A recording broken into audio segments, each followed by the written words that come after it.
welcome to the first of JBDC's In Concert series. We thought that in this serious time of COVID-19 that we are all experiencing, the world is experiencing, their anxiety is running high. The issues are real for creatives in particular. We have experienced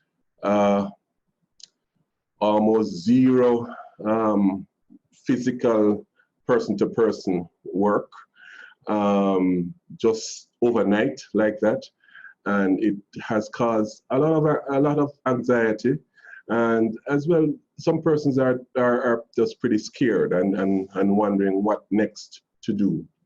So in brainstorming amongst the team at JBDC and our friends at the British Council, we decided to do a series of interactive sessions, speaking about various topics that we know are of relevance and of importance in this time in particular, and certainly after we would have emerged out of this time, hopefully sooner rather than later. So this is the first of the series.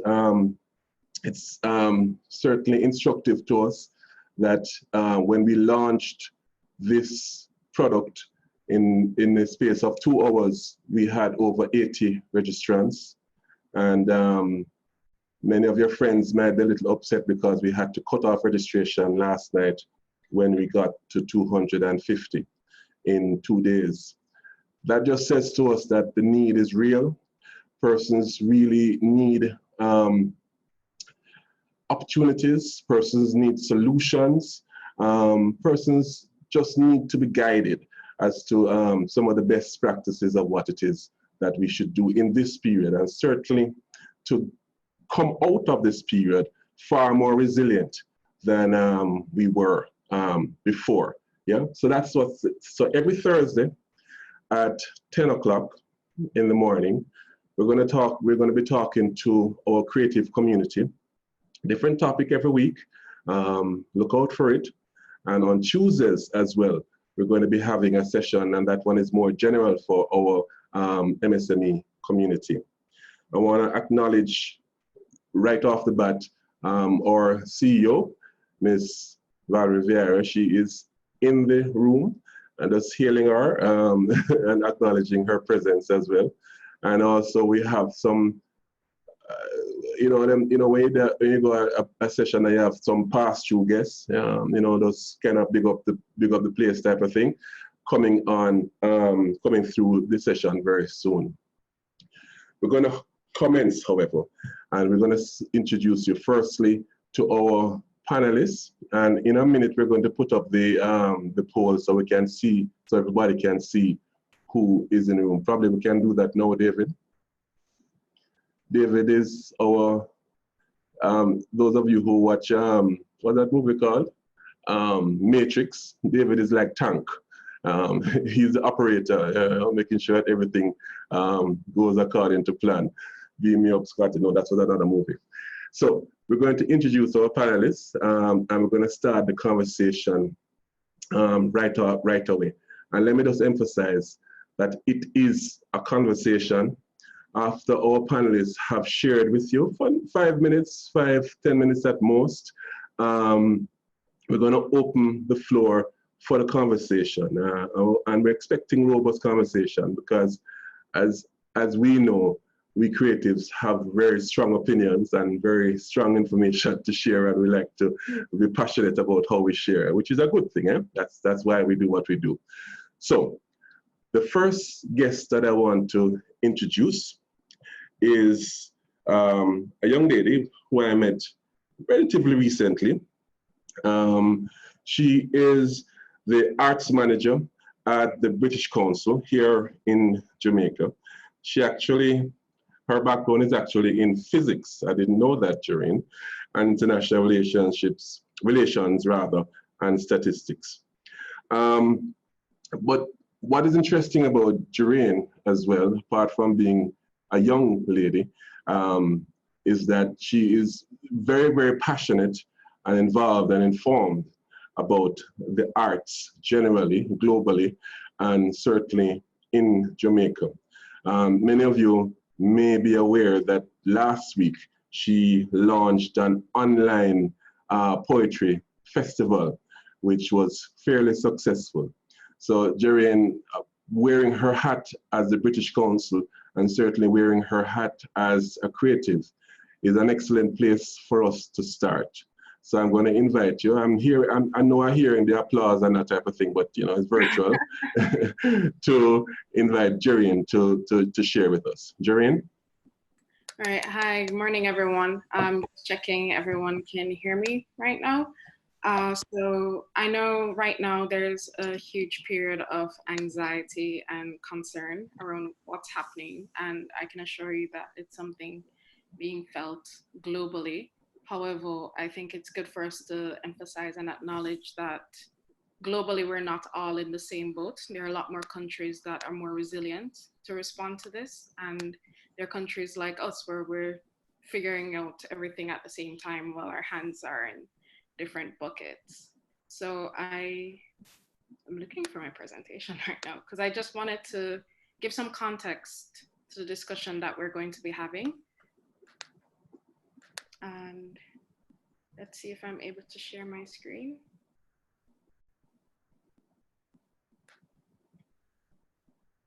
Yeah.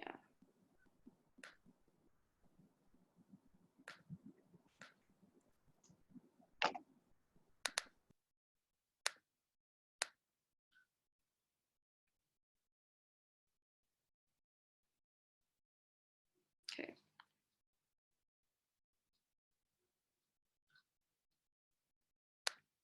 All right, well, I figured that out. I'm just gonna start. All right, so for those who don't know, the British Council is a British organization specializing in international, cultural, and educational exchange between the UK and the rest of the world. Here in Jamaica, we work primarily in film with script development programs. We do research with the CCI mapping, which most of you should be aware of by now, with the JBDC, which is an ongoing research. We do work with festivals in terms of festival management development. Literature, we do largely artist exchanges at the moment with literature, and we focus a lot on creative enterprise in queer arts. And we, as many of you are, and hopefully still are, we're pretty excited about what the creative and cultural industries had to offer. Globally, before COVID, the creative industry measured about 2.25 billion pounds on the global market and was seen as the world's fastest growing sectors. GDP and employment in the Americas was extremely high, representing around 11% in USA and Brazil, which are the largest economies we have here in the West, and also 7 to 11% of formal economic employment in Trinidad, Mexico, and Colombia. I think it's good to know with the statistics that when it comes to employment, when it comes to measuring the formal economy, we don't have a lot of information of that here in Jamaica. Additionally, we tend to have a very narrow look at what someone does in the creative industry. So I don't know if you saw the newspaper yesterday where King Alarm and a few other security companies are expecting to lose a lot of money. And immediately my thoughts went, of course, they're going to be losing a lot of money, a lot of events, and a lot of the extra non-contractual work that they do happens in the creative and cultural industry. And if we're not able to connect, if we're not able to have these events, it will have a ripple effect in other parts of the economy that we don't necessarily measure as creative. Trends before COVID, we were seeing huge amount of money being spent on advertising globally. There's an increased consumption in video games, TV shows, movies, especially as there's more of a democratizing of what media looks like through the internet. We have Netflix series, we have just YouTube, we have comedians going online and being able to make money from that. So we see these trends happening, and this was all before COVID.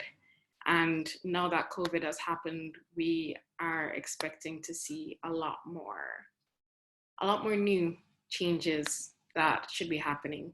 So at first there was a huge shock across the world, We can start with China, where over 95, I have a personal interest in literature, so over 95% of the privately owned literature spaces have closed in Wuhan, China, because they've just not been accessible for the last 6 months.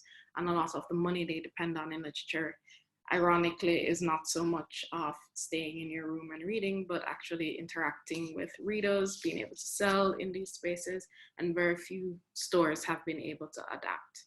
We also see where musical events in China have shifted to become online, different performances and concert halls. But I don't think a lot of people were necessarily taking this virus seriously when a lot of these changes started happening in China. But I would suggest that for research on your own time, you can go and look at what China has had to evolve, particularly in Wuhan, what they had to evolve to do to help keep their economies afloat, especially their creative economies. We see more so in Singapore, where 55 million Singaporean dollars, that's roughly about 5.2 billion Jamaican dollars, has been allocated specifically to their arts sector. And for those who know, Singapore has a very strong creative cultural export, and they've been able to measure that. And I really want to emphasize in this presentation that being able to measure the value of a creative and cultural industry is essential to how we expect the government and formal institutions to respond. Because we're all aware of how much the creative and cultural industry can, well, we all have an idea of how much it is going to have an impact on our economy. But unlike tourism, where they can put a dollar figure on and we can say, okay, some of it belongs to the creative and cultural industry, it's much harder for us to get an overall realistic picture of how much is it that this is going to impact our economy, and how do we build a resilience against that.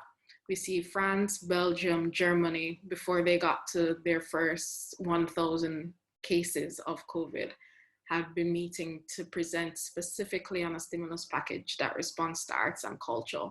And we still don't even have data as to how much Italy's arts and culture has been impacted. And we know that's a strong, huge part of their economy. When we think of Italy, people are thinking of food, people are thinking of going to Venice, people are thinking of going to the museums and galleries and theaters, and that is non-existent and probably will be non-existent for the foreseeable future.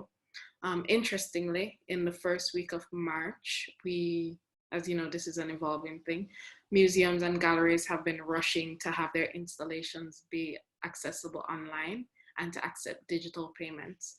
For a few museums, none locally, unfortunately, few global museums, they have already partnered with Google Arts and Culture, so a lot of their work is already accessible online and accepting digital donations. So they've been able to keep some of their staff and be able to have some more of that money going in.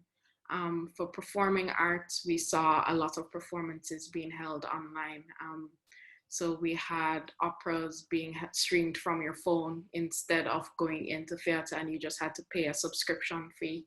And a lot of these things is that these infrastructures existed before COVID. So you had the Met Opera, who always had an app, always had a subscription fee, being able to build up.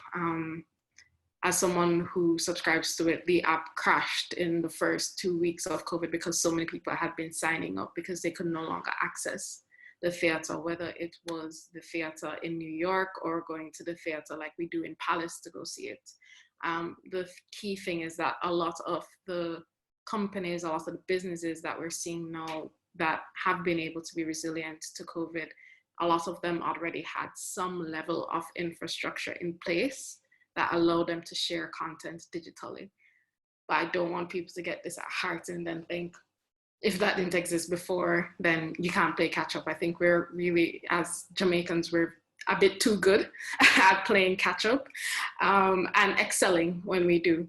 So also the last thing I want to touch on in terms of the contrast between what happens globally and what our response can be like locally is we've seen a lot of arts councils in the UK, we've seen a lot of arts councils in the US and philanthropists especially that have been able to step up and offer, instead of focusing so much on capacity building and focusing on larger projects and programs, they've decided to switch to offering grants for artists to be able to commission new works for artists, because a lot of the work that happens in CCI, especially for people who aren't established, happens on, I guess, a gig to gig basis. It's, you're getting paid to do this one thing, you're getting paid to do the next thing. It's not a contract that many artists have. So we saw a lot of that happening, and we still see a lot of that happening right now globally with regards to the response.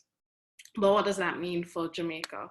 I think one of the biggest things we've seen in CCI generally is Carnival got postponed till I think it's October or September. Calabash has been postponed, and I use those two as contrast because Carnival happens in a more urban setting, and we see where people from not just bands, but people that do trucking, people that do makeup artists, people that offer food for these events are going to be affected, because a lot of them would have budgeted for Carnival happening in this period, and that has been postponed. Hopefully it'll be able to happen.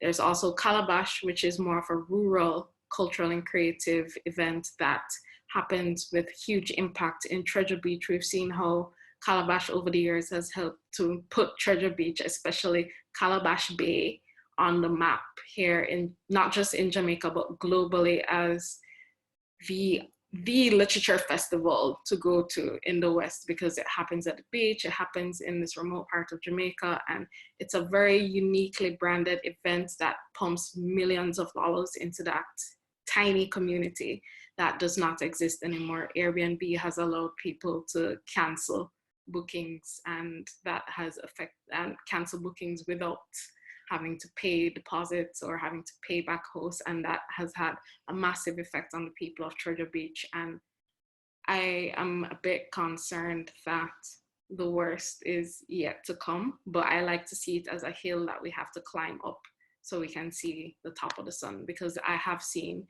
that there have been a lot of positive responses. So we've seen Big Power Online, which I think everyone should know of by now in the entertainment space, that has been able to move their party that was supposed to happen that weekend happened online instead. More people have been able to, more people globally have been able to attend that wouldn't have been able to attend. There have been global soca parties that are happening just in the region, where a lot more people who probably wouldn't have attended are attending online.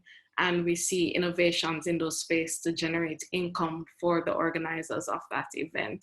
We also see Smirnoff, a lot of alcohol companies now are realizing that they don't have that event space, they don't have the bars, they have to figure out a way to get their product directly into the hands of people who would normally access these entertainment spaces.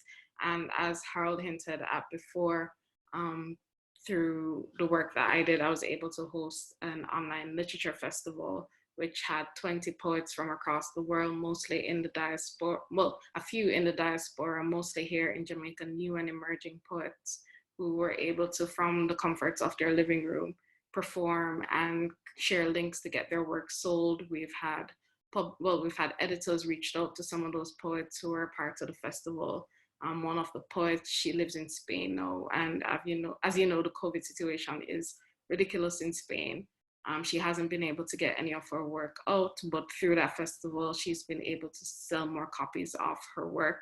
So it's about thinking of innovative new ways and building resilience. The two takeaways I want you to have is we're not able to measure how much this is going to have an impact on the creative industry. And because we don't have that measurement, it's a lot harder for us to come up with a strategic plan to respond to it.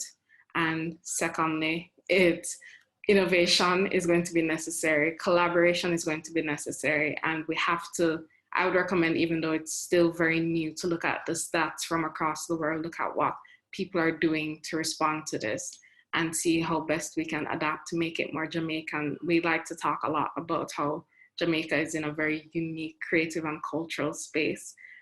Everything going online right now gives us a lot of competition, because we are now actually competing with the world that has infrastructure, even just internet infrastructure, to be able to stream things online.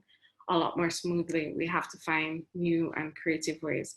I am simultaneously scared and optimistic about where this will position Jamaica in the creative and cultural industries, and what new opportunities we have to share our creative and cultural work and exchange, especially for artists across the world, because we are meeting new people just through this space.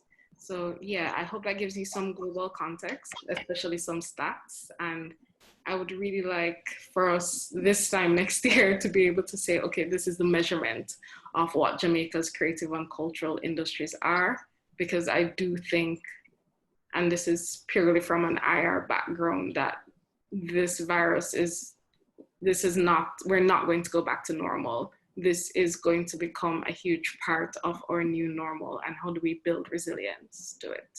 So yes, Harold, and that's the end of that. Thank you very much, Jerry, and quite a few takeaways from that. You know, one of the things that Jerry spoke about was the online parties that are being hosted all over. And full disclosure, one of our managers was sharing how excited she was to participate with Smirnoff in hand at her home. I will not call a name, but their work, and all these things about money pull up and that type of thing, it works, just virtually now, yeah? So next up, thanks, Joreen, and we're looking forward to the exciting conversation that will ensue after this. Next up, we have somebody who Jamaica knows as a maestro, as a musician extraordinary. He is the founder and managing director of Avant Academy of Music. And just to tell you, because you're not going to talk about Avant Academy more than so, because I'm kind of, shy about that.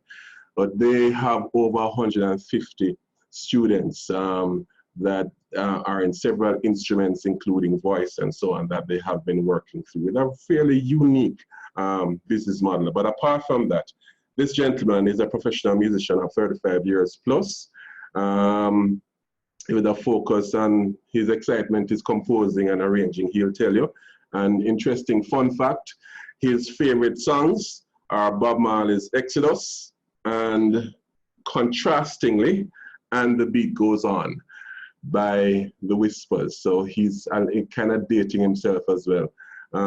Folks, welcome my very good friend, good person, full of information, Seretse Small. All right. Hi. Thank you for having me, Harold, and JBDC. I'm going to see if I can present.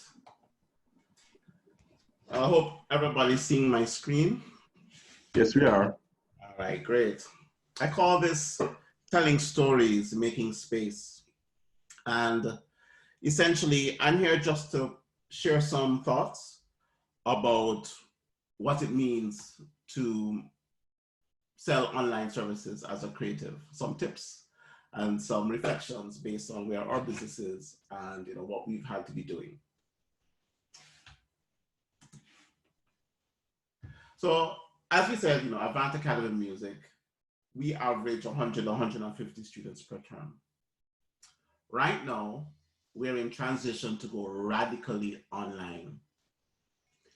We've always had the plan to go online, and the model that we've been pursuing is SVOD, subscriber video on demand. We were approaching a strategic plan to move our lessons to an online database and charge persons a monthly subscription to access the lessons.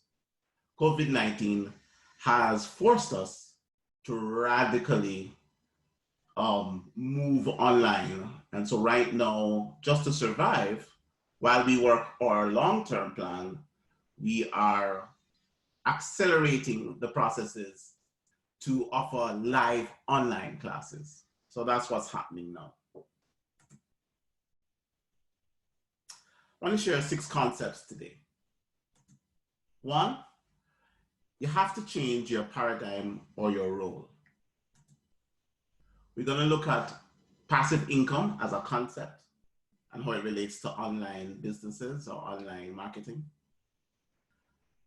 Have to think about becoming a writer, improving your writing skills. We have to ask the question, what is proof? How do we manifest proof in this new reality? What's the role of storytelling? And as you make your plans, make sure you get the technical specs of what is required. So let's just go through this quickly.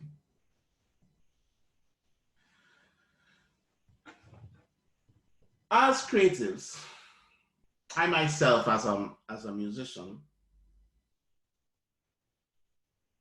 I wake up in the morning and I think of myself as having to make something, to express my heart and to use my mind to bring something in the world. That dictates everything I do, from my daily tasks to my weekly tasks to my monthly tasks. When we're thinking about online business and online marketing, we have to make a switch in our minds about how we see ourselves. And one of the switches we have to make, there are many switches, but one of the switches we have to make is making the switch from artist solely or merely to content producer. My advice is look at your process, your present process, through the lens of content production. For example, at Avant Academy Music, we are known for a very hands-on music mentorship process. It's very warm, it's very fuzzy. We spend time with you to understand your goals and your dreams and to design, custom design your music education. In the online world, that's not possible in the same way. The kind of improvisation and reading your client by just being with them is not possible online, not in the same way. So we have to break down our processes into content, into like a content map. So for example, I have a class here where at the beginning of the class, we would have a conversation. The teacher would say, hi, how are you doing? What you did this week? How did you practice? What your goals are, and so on. That now changes in the online space to a piece of content, which in this case would be a Google form. We design a Google form that allows us to capture that information in the same way that we did the poll at the beginning of this session. Normally in the class, we would do a demonstration of a piece of music. This time we may have to create an actual video of the performance, another piece of content. In the face-to-face class, we would open the music book to the page and we would read the music, or we would discuss it, or we would play it. Now we have to create a PDF of the music sheet that we can share, either that we share the screen or we send by email. When we explain music theory and we chat and chat and chat in the class about what music theory is, we may now have to create an interactive music score. Talking about Bob Marley, Harold was talking about my love of the song Exodus. I might go on and on about Exodus and my admiration of Bob Marley's music in the class to inspire the student. This may now have to be a YouTube link. And when I give my practice assignment, instead of writing it there in the presence of the student, I will have to send them or create a Google Sheet. Now, in this example, I've had to create 1, 2, 3, 4, 5, 6 pieces of content. And so I am no longer just interacting improvisationally and with a vibe with my client. I have to pre-prepare, I have to premeditate and organize my materials for the moment.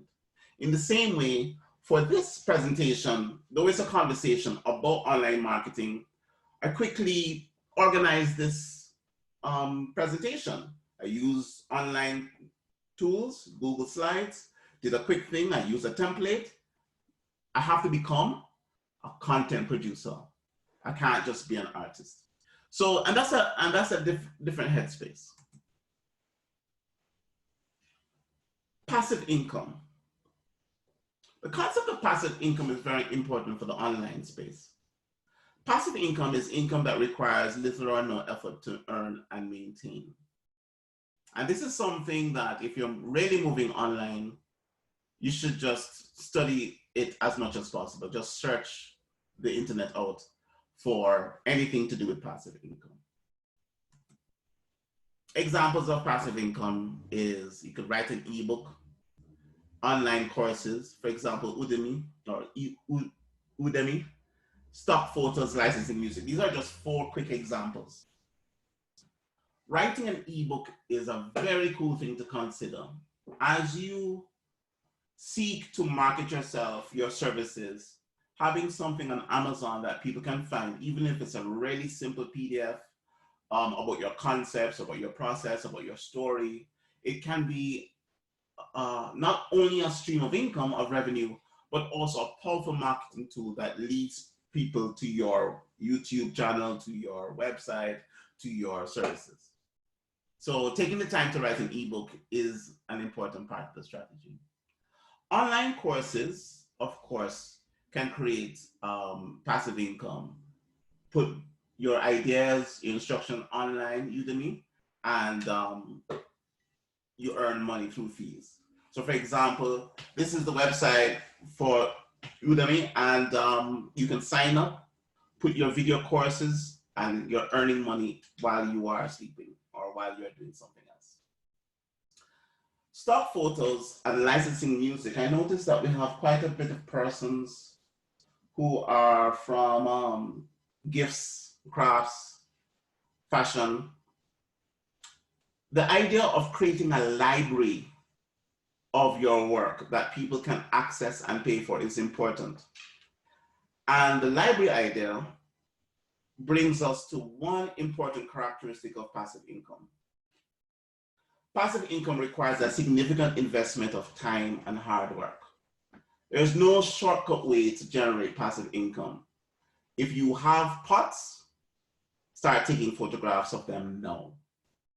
Fashion designs, convert them to PDFs or JPEGs, start organizing it so that you can create a library. Same thing with music. If you want to have a music library for music publishing purposes, take the time to catalog, organize, and develop your library. Start right now. Other tip, I think learning to write and type is going to be crucial. If you don't like writing, it's going to be challenging in the online space. Very few of us have the money to hire persons to develop content for us, to do the web pages and the press releases and the blogs and the articles and so on. So what we are talking about is us learning. If you're not a writer now, start writing. On the page there, on the screen, I have a website that I use called 750words.com. And it's just a daily habit of doing a journal of writing 750 words. Very cool, it has an algorithm and it allows you to see how you write and it improves your fluency. I've been doing it for the last couple of years and it's just become invaluable in making me more fluent as a typist and also in terms of my thoughts. So when I have to do something online or prepare something for a presentation, I can really do it quickly now. So develop your capacity to write and also to type. The question of proof is an issue because often as a creative, our proof is normally face-to-face or it's in the presence of what we have created. As a musician, I might go somewhere and perform. They see me perform and think, wow, Stress, we like how you play. Would you be willing to go on tour? Can you do a show on such and such a date? How do we do this online? You have to start racking up your customer testimonials. Start thinking about that. Start reaching out to your best clients and saying, would you do a testimonial for me? And videotape that and record that. Think about how you can do virtual tours of your facility, of your process, of your studio, wherever it is. Give people a feel of what you do, where you do it, how you do it. And also share the story of your process, which means that you have to think about your process and become excellent at telling it and sharing it, not just in words, but in person, in front of a camera, through a web page, through social media posts, and so on. Connected to the previous tip about proof, become a storyteller. Oftentimes, my friends who are creatives, artists and so on, tend to be a bit shy or possibly introverts. They prefer to be in their studio working or drawing or making music, not necessarily interacting with persons. Going online does require vulnerability. One of my favorite persons, she's a shame researcher, Brené Brown. She describes vulnerability as uncertainty, risk, and emotional exposure. It's that unstable feeling we get when we go out of our comfort zone or do something that forces us to loosen control. In our storytelling, you don't really just want to be telling facts. I did so and so, and this is what and then have this pitch at the end, I want your money.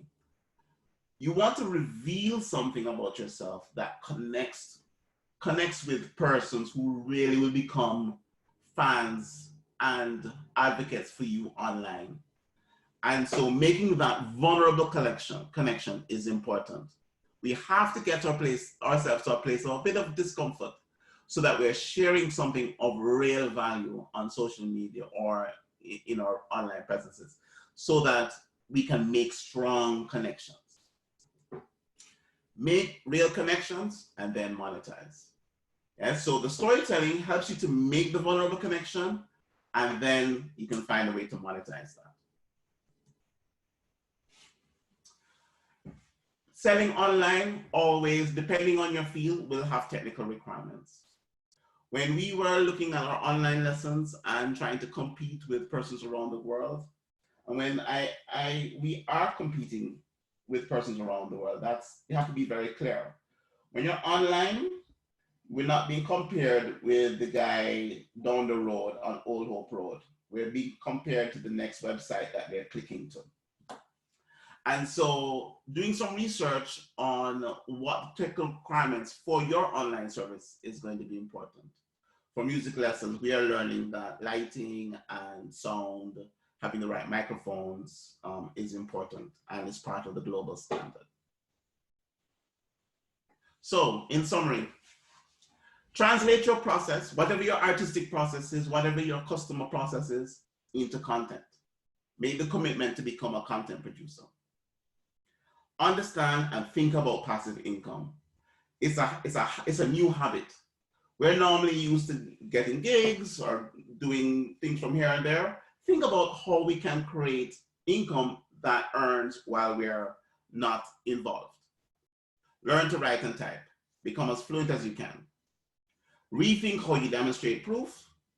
Become a storyteller. Be vulnerable, make connections, and research technical requirements. There's a lot more involved, but this is the beginning of a conversation, and I hope that these ideas move the needle a bit for you as you think about how to move forward. Yeah, thank you very much, Retzi. I know you used to thunderous applause at the end of your things, but the applause is virtual. Thank you so much. I want to do two quick things with everybody. I want, first of all, to share the poll results. I think you should be able to see them now. And I can tell you quickly what the results are. And so you'll get a sense as to who is here with you this morning in the room. Firstly, most persons who are here are sole proprietors. They own their own business. I am the owner of a business. Yeah, and that don't mean sole proprietor, by the way. I'm sorry. It means that you are the owner, as opposed to being employed to somebody. Secondly, we have far more women in the room than men. Surprise, surprise.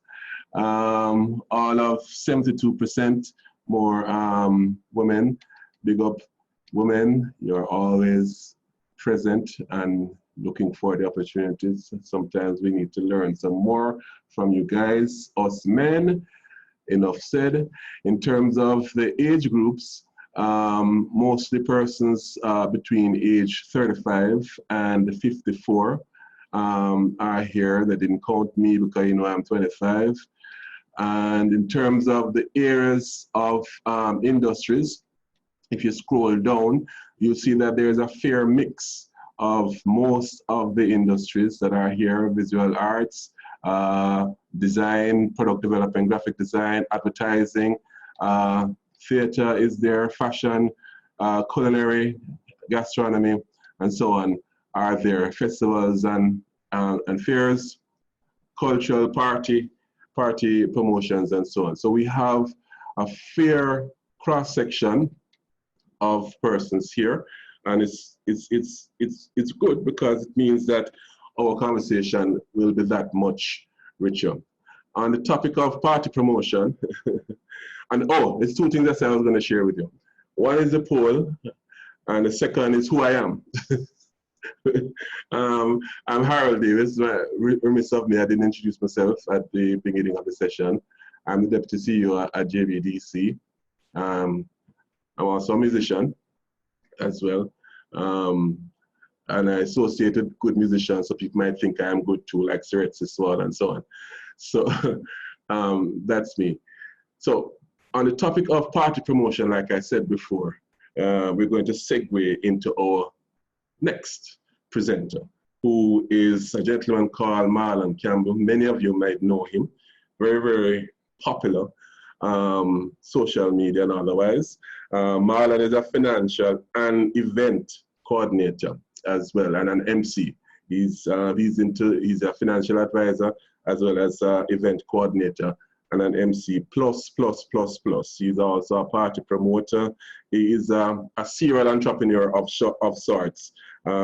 He has worked in the event industry for a while, in television production, presenting for many years. Him look like him a little bit more than 30, but him claim that he has been doing it for 11 years.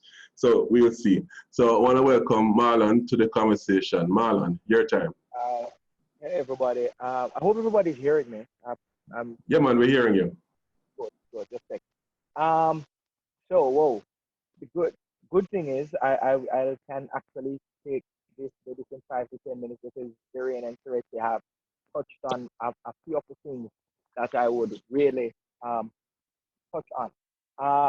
The music industry and the event industry is that's one of the immediate areas where you see that that COVID has affected. It's one of the immediate industries because one, we can't go out, and so therefore a lot of persons who their weekend it has been cut because we're very social creatures, humans.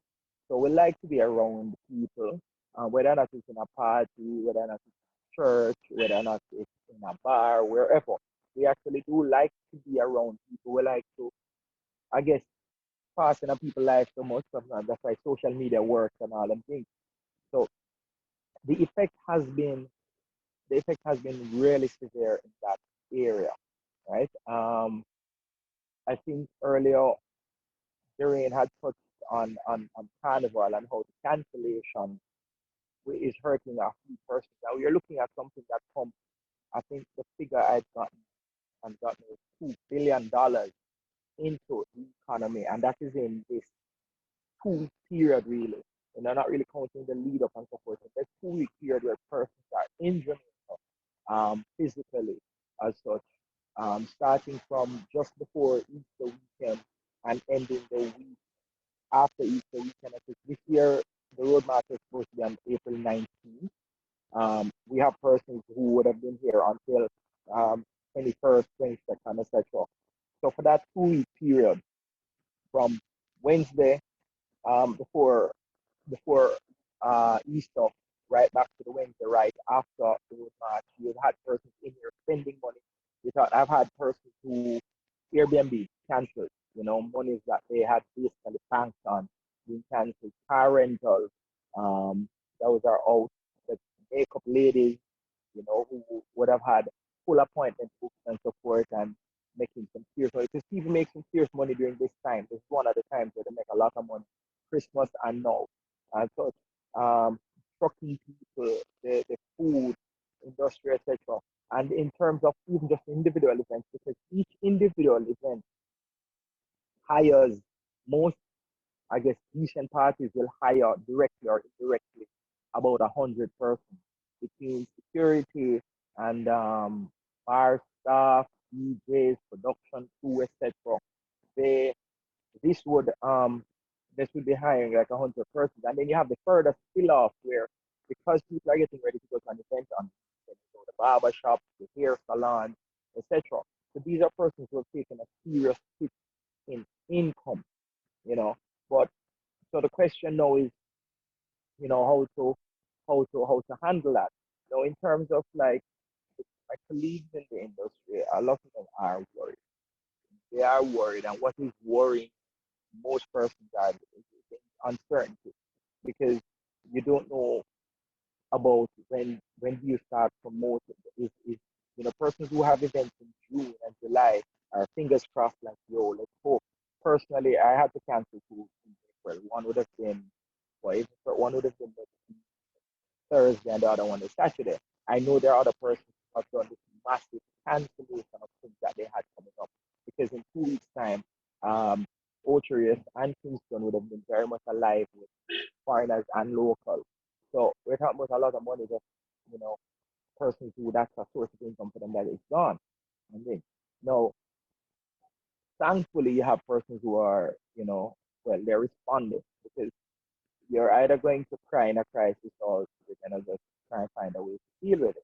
And I think they have started as much as they can deal with it. You defer what you can defer until when carnival is done to October, down to Heroes Weekend, the week starting Heroes Weekend, just before Heroes Weekend, right into that has moved. Fingers crossed that it will still work because the move puts it dangerously close to Miami Carnival, which for some persons who will be in the US already, which is a large part of our market, they might just be tempted to stay in country and not and go. So it's to be seen how that affects our carnival as such and things. But personally, you just have to adjust your sales. What you've seen happen is a lot of persons move online in terms of their events and the things that they are doing. Doreen had mentioned Big Par. Big Par has been, in terms of for Jamaica, it's been one of the biggest responses for like a party that moves online, And I think for most persons, though, going online is really about maintaining brand equity and brand name. It really, I don't think any one of them has really come up with a proper way to monetize it. Outside of, yes, there are sponsorship opportunities. There are sponsorship opportunities. You have companies knowing that, everything is digital right now, so let us go in. So you'll find that events or the online parties they're doing might get some sponsorship from like drink companies, etc., and other non-traditional sponsors, who are saying, hey, this is a good time to at least get in. And they would get in at far less than they would if it was like a live event. But to be very frank, it's pocket change compared to what the person would have been earning had they really had the event, and such. There have been games nights online, etc., things like that. Big shout out to Zerain for her poetry festival. So what you find is a lot of the creatives have decided to find a way to remain creative, even in a time where outside is, well, I mean, good outside now, but outside not really a keep again. As such, what I've been doing is I launched an online weekend program called the Indoor Project, which I we curated we curated a few DJs and MCs and personalities to just have their one. And the end of this, we still need to be relevant, and we still need to at least entertain the people who are out there. So it's a case of we have music and interviews and so forth, and just maintain a presence as such. Now, what this really means is that what COVID has done is force persons to think about how the market is, and demographic wise, for most of the events that are, for want of a better word, quote unquote, uptown, they had gone digital already. They had already gone digital. They had already, most of their advertising was already via social media, scan, infusion, etc. Their own pages that they have built up with followings and so forth, and via WhatsApp and things like that. So they had already gone digital, but it's being digital in a space where you really can't go outside for the product to really see the effect that it has. But a lot of the other traditional, a lot of the other like the dance and the things that are in the street, they still maintain the old methods of promo, which involves paper flyers, etc. They do go online. What we'll have to do post COVID is take the positive, and some of the positives being, being heavy digital in terms of that finding ways to get to the people that you want to reach and all. So I personally don't think after COVID really though online parties will remain so much of a thing. They're great right now, they're great right now because we don't have much option. But I think the social factor of socializing is what is kind of missing. I mean, it's a good little space because you don't have an option, but I do think we're going to go right back to the space where you're going to want to have 2,000, 3,000 people in a place by with each other, actually enjoying the experience at the same time. What might change really is that for me, the pre-parties will become more online where, instead of doing a pre-set where you actually do set up and everything, you might find that it's an online thing as such. But the social part has to go for. Now, as I've mentioned, the uncertainty is one of the biggest things that we're facing in this time I have. But I think for creatives, is a time that you can use the time wisely. You know it's a good time to work on your portfolio. I think Eric touched a little bit on that. Now is a good time to work on your portfolios and to, if you're an artist, yeah, go on in terms of painting and so forth. Go on paint some more work. You have nothing but time now, so no, it's a good time to use it. Work on your portfolios. Eric has spoken about passive income and creating a library. That's a point I'd like to reiterate. Go ahead, put your things together. I myself am guilty in that. I've been for a while now saying that I can get my website up, I can get this up and well, no, all my excuses are what I don't have time and whatever. Yeah, I am getting the time to do that and all. Calling former clients to give testimonials and so forth. And also the legal side of it. I find that a lot of our creatives operate in a way that we keep forgetting that we're supposed to be a business. Now is a good time to get business wise. The company's office is still open. So if you need to register your stuff. You need to trademark, whatever, do all of that right now. You have a lot of time on your hands. Get ready, get registered, and start making the future plans. All right? Sit down, craft out a plan for post-COVID, whether or not post-COVID is summer 2020 or it is January 2021. Be ready with a plan, ready to hit the ground. Keep watching the space to see how you have to adjust the plan because you might have to make some adjustments. And also take the time to get more knowledge about your industry. A lot of knowledge. Some of us are learning and just on the go.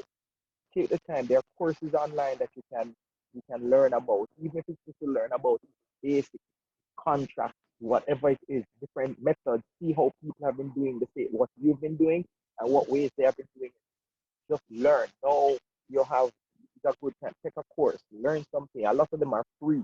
Learn it. No, there are good things out of it.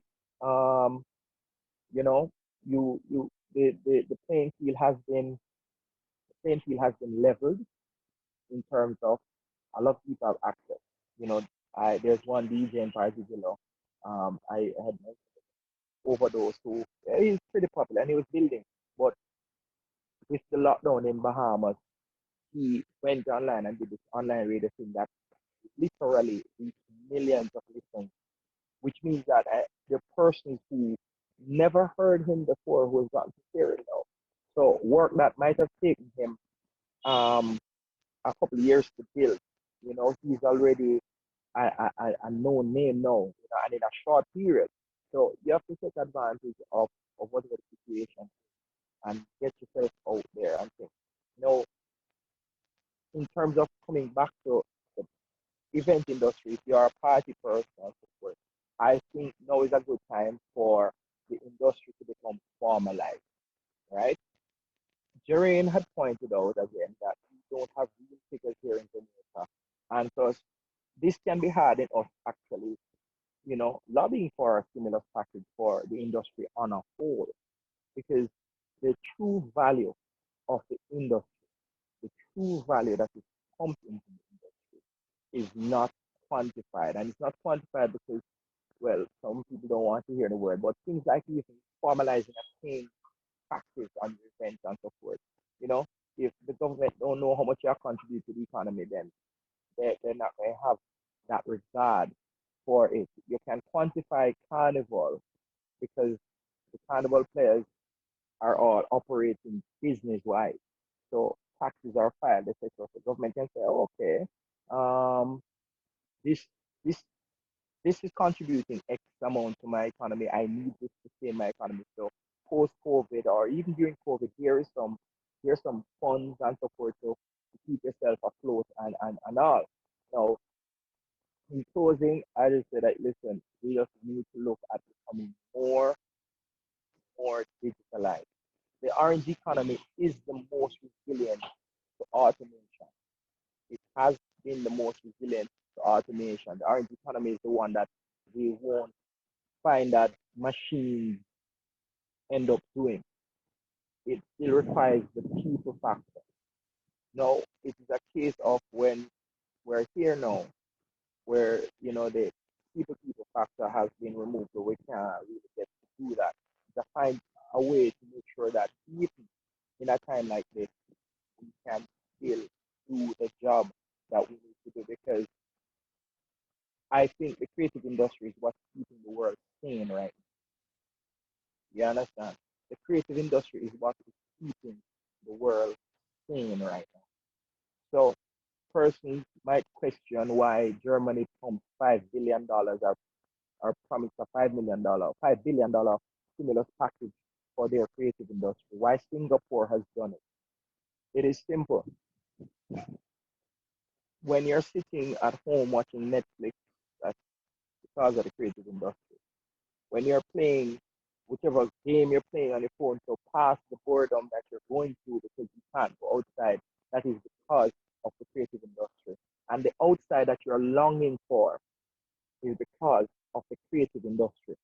So we, persons, creative, you deserve a round of applause.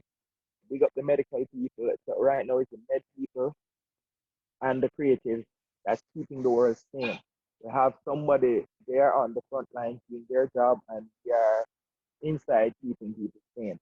So we're proud of that fact and ensure that in the future, if something like this pops up again, we can still one, earn some money, and two, help to keep the rest of the world sane. And yeah, Uncle Harold, I hope that covers. Yeah, man. As such, all right. Quick takeaways again: get yourself formalized, get yourself legal, get yourself digitalized. Thank you. Yeah. Thanks, Marlon. Food for thought. I kind of envy in your outdoor environment, Marlon, but you know, I go leave the hating, you know. Right. Me alone, I'm socially distant. I hear you. Great. Just to remind you, just to keep your questions, write them down, or you can share them in the chat as we go along. But write down if you have questions that you want to ask us. After the final presentation, which is coming up right now, we're gonna invite you to share. And the protocol, I think David must have shared with you before, that there's a thing where you can raise your hand, and then we acknowledge it, we open your mic, and we ask the question. Now, our final panelist this morning is an exciting lady who I met many, many years ago, and doing some really innovative, game-changing, life-changing work. Alicia Little is the CEO of Internet Income Jamaica. It's a training company that teaches people how to build an online business. This is what she does. Through training of students, they have built successful online businesses, and their laptop and their internet connection. Alicia is also the CEO of Pow Social, the Caribbean's leading digital marketing agency. Alicia is actually, she has a career and background in environmental science and policy, and she has worked with some notable organizations, including the White House, the same one that we know and speak so much about, the United States Environmental Protection Agency, and the city of New Orleans. Most importantly, I believe Alicia brings to us a perspective as creatives that says to us that even both using your creative skills, plus using skills that you perhaps don't even realize that you have, you can in fact earn income, and earn good income on the internet. So, Alicia, yes. Looking forward to it. Over to you, my friend. Thank you. Thank you so much. I am so excited to be here. And gosh, all of the panelists have dropped so much knowledge and given so many resources that I'm just here to add to those resources. One of the things that I'd like to say is that for all of the creatives that are on here and business owners that are on here, that there are, and I think all the panelists have shown this, that there are so many ways to pivot your business to now have an online business, earning online. And so I'm going to talk a little bit about what I've seen has worked in the past at Internet Income Jamaica. We've been teaching this. This is our 10th year teaching it in Jamaica. And then I'm going to give you some resources and websites that you can go to get started, like right now. As soon as this is over, you're going to go online and get started. So the website that I am always talking about, that I like to tell you guys about, is called Fiverr.com. My handwriting's not so good, but that's Fiverr.com. So if you don't know about Fiverr, write that down. And I'm going to tell you what some of our students are doing successfully on Fiverr. Some musicians in Jamaica are doing, and it's going to get you excited. And then I'm going to tell you about the different categories and how you fit in. And then we're going to go to all the other industries that you guys that are on here. So first of all, I want to talk about Aisha Ricketts. So this is her Fiverr profile. I'm just going to read what it says about her. She says, I've been doing radio ads and stage acting since the age of 11 and singing professionally since she was 7. She decided to take these passions and live her whole life around them. So she's a full-time voice talent who's eager to bring projects to life. She's based in Kingston. And with the services that she offers, I just printed it out so we can see it here. She said, I will record a female voiceover in an American accent. I will record a female voiceover in a Jamaican accent, and I will sing a 15-second song. Now, she's making over $1,500 a month with her singing and voiceover online, and she's still earning right now. So she's an example of someone who's really earning and doing well during this COVID-19 crisis as well, because people are hiring her to do voiceover for their commercials that are, you know, about what's going on now and that sort of stuff. So she's doing really well, and that's Aisha Ricketts. And then we've got Mr. Curtis Brown, who is also a musician, and he's known commonly as Curtis A, also lives in Kingston. So he says that he's a singer-songwriter and recording artist from Kingston, Jamaica, with 15 years experience in the music industry.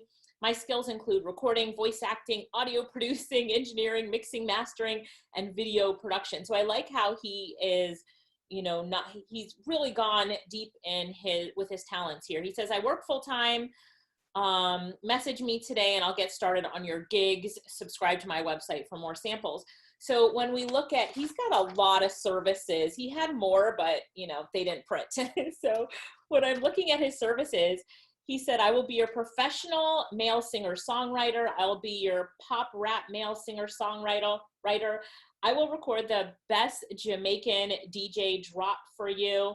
And he just goes on and on. I will compose an original reggae dance hall. So he's got all these different services that he's offering. I actually spoke to him this morning and he said that he's getting more work now than he was before because he's got 2 really big projects that companies have hired him to do based around, you know, what's happening now and COVID-19. So he's really busy and earning during COVID. And then we've got Andrew Reed, who's my business partner in Internet Income Jamaica, along with me and my sister. And he, also in Kingston, he says, I will sing a song written by you and make a reggae beat for it. I will do a DJ drop for you, reggae style. I will sing a custom song, reggae style. I'll sing a birthday song for you. So, you know, Andrew's been on Fiverr and earning on Fiverr for quite some time. So let's finish up talking about musicians and music and audio.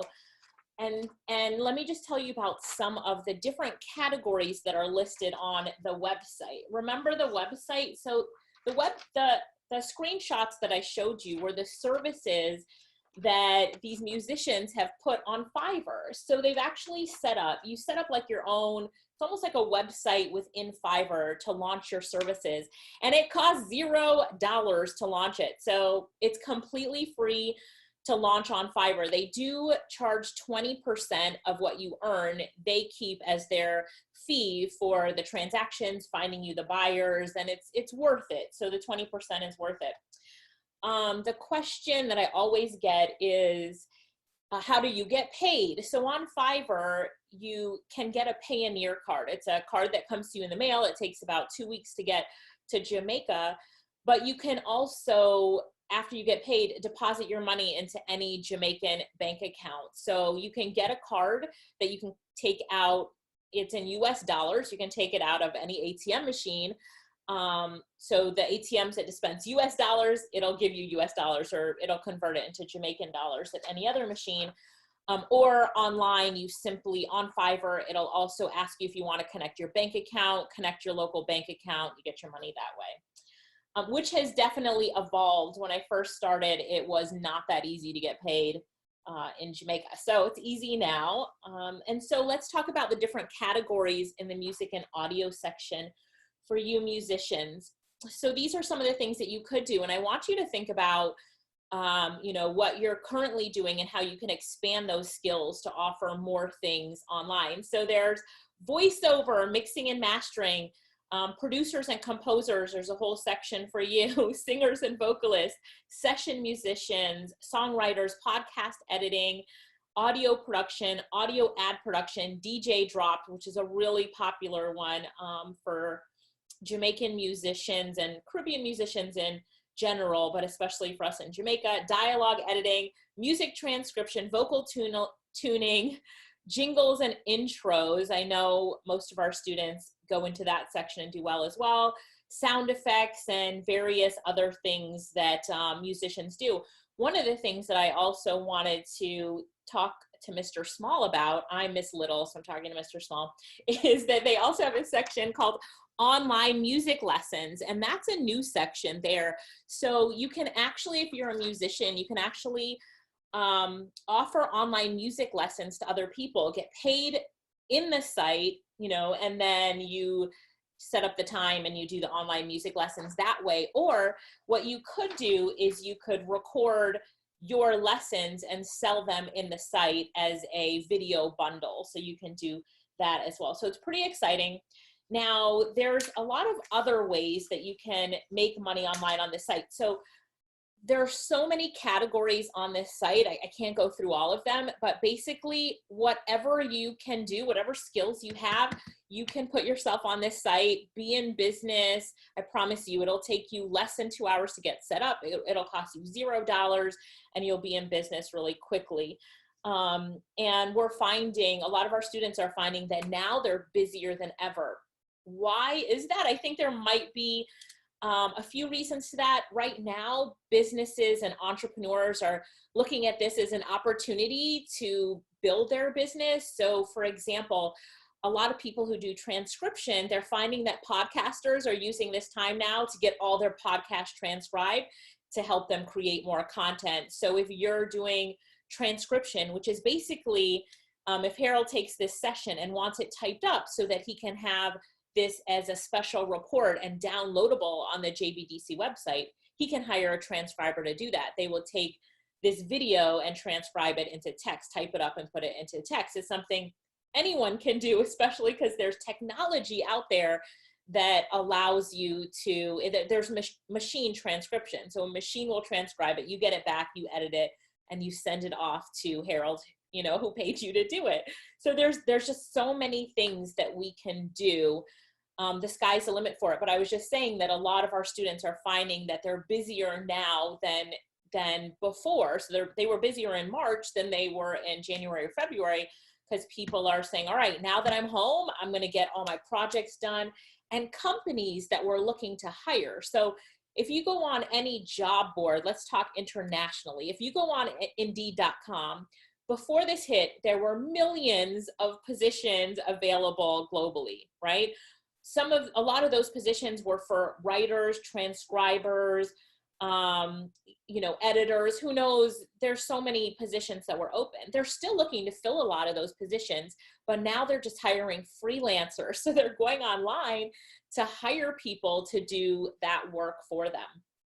So let me give you 3 things that I want you to focus on doing right now. And then I'm going to use an example of someone who commented as we talk about some of the things that you can do, even if you are a creative, how you can do things out of the creative space and thinking about your other skills. So there are 3 things that I want you to start doing right now. All right, do these 3 things. All right, so thing number 1 is I want you to start building your following. Start building your following. So this is Facebook, Instagram, TikTok, YouTube. Harold, are you on TikTok yet? No, he's like, nope. Not yet. Not yet. All right, after this, I'm gonna WhatsApp you and we're gonna get you on TikTok. But I want you guys to start building your following. This is the time where people are on their phones. So social media usage is skyrocketing. People are doing this all day long. They're looking on Facebook, they're going to Instagram, they're on TikTok, they're on YouTube. I think like YouTube streaming is at an all-time high. So what are you doing to get in front of them? Are you putting out new content? You should be putting out new content every single day. I don't care what it is. You should be going live. You should be put out new content. If you're a writer, put out new articles to start talking about what writers should be doing during this period, or how business owners should be putting out more content so that you're actually putting yourself in a position to get hired. If you are in fashion, are you posting the designs that you make, or showing yourself do your sketches, or whatever you do? Start really building your following on these platforms by creating more content. So number 1, build your following, make sure that you're on those platforms. And number 2, create more content. So as you create more content, start asking people to share your content. Now is the time where people feel like they want to start helping each other. So as a musician, as a writer, as a podcaster, whatever you're doing, start asking for the share. So if you do a performance, hey guys, if you like the performance, if you're on Facebook, click watch and host a watch party with your friend. The thing is, you have to tell people what you want them to do. Will it get shared organically without you asking? Absolutely. But if you ask for it, are you in a better position to get more shares? Yes. Ask people to comment, ask for them to share, ask for them to connect you, you know, to mention you to their friends. And you'll see that this is the time for you to really build your following, and especially as you focus on creating more content. And then, you know, we talked about earning from your skills. Put your skills on Fiverr. Whatever your skills are, put them on Fiverr. There's other platforms as well, like Upwork.com and Guru.com. But I found that Fiverr is really the best platform for creatives. And you can get really creative too. There's people on there who, let's say that you make, I don't know, bracelets, beaded bracelets. You can do a whole tutorial on how to make beaded bracelets and order all the components of it, order them online. So, and get them, you know, shipped to you no matter where you are. So now you can record videos and create content that gets sold. People are buying information and courses. That's also at an all-time high. That industry is growing so fast that we all have knowledge that we can create a course around, that we can create tutorial videos around. So number 3 is earn from your other skills. So we all have other skills. Let me give you an example. And this was a comment that Danny Ann Thomas typed in. She says, good morning. I'm a freelance writer from Portland. I run a castor bean farm and process castor oil for exports and local markets. My passion, though, is poetry. I'm not published, but I write business plans, proposals, reports. I'm also a business consultant. I do conceptualization and logo design. I'm like, Danny Ann, what don't you do? Right? She does so many things. So let's just talk about the first thing that she does. She runs a castor bean farm, processes castor oil for export and local markets. So she could offer a service, or, you know, she can start putting out content every day on her channels for her castor oil company, whatever that brand is. Start putting out stuff every day to teach us the benefits of castor oil. So talk about that and build that brand every day. Go for it. And then she says her passion is poetry. Now, I'm going to talk softly because my parents are here, but one time for, I think it was like my parents' anniversary, it's like their 50th anniversary, I hired a poet on Fiverr to write a poem about how awesome they are as parents. And I just gave that poet, like, you know, some pointers about how awesome they are. And then she wrote it, and I printed it out. Like, I printed it out and put my name on it as a poem I'd written, even though I didn't write, but I paid for it. So I'm like, okay, it's my poem. So my parents actually printed it out, and it's in their bedroom framed on their wall. But I hired a poet, a Danny Ann like you, to do that for me. Poets are getting hired all the time, and I hired them on Fiverr, so look to do that. And you say that you're not published. So I think Mr. Small talked about this. You could write an ebook, get it published on Amazon. And you can even write for other people. So it's called ghostwriting.